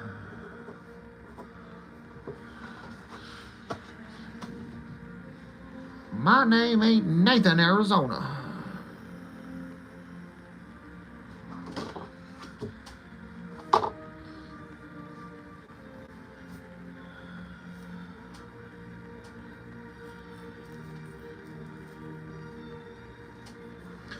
You mean make it look better 1,000 times?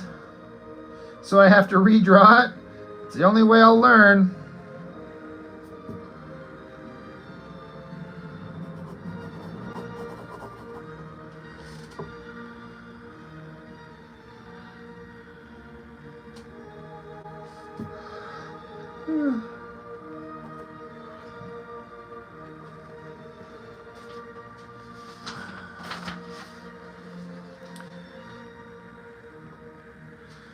Was mostly trying to pull this from my head without the help of reference, and it's just where suddenly all the failings start cropping up like, oh,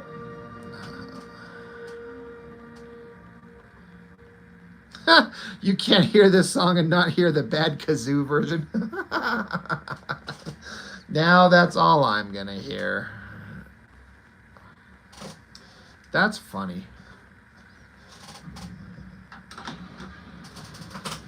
Yeah, I think I'm gonna be done for the night.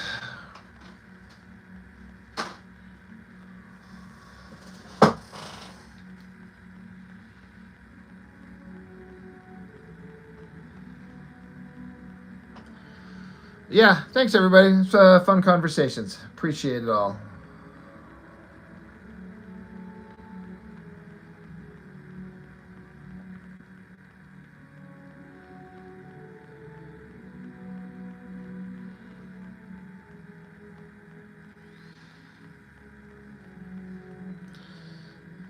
Michael, thank you.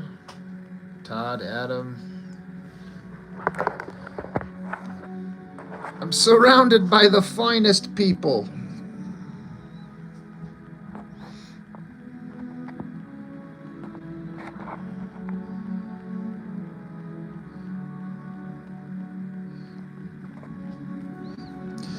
Damn it, Todd, you son of a bitch. Thank you. I really, really appreciate that.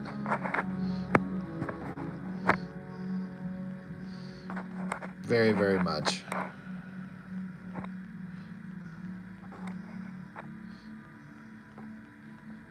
All right, later, guys. 2 more hours. 2 more hours. You just bought 2 more hours, right?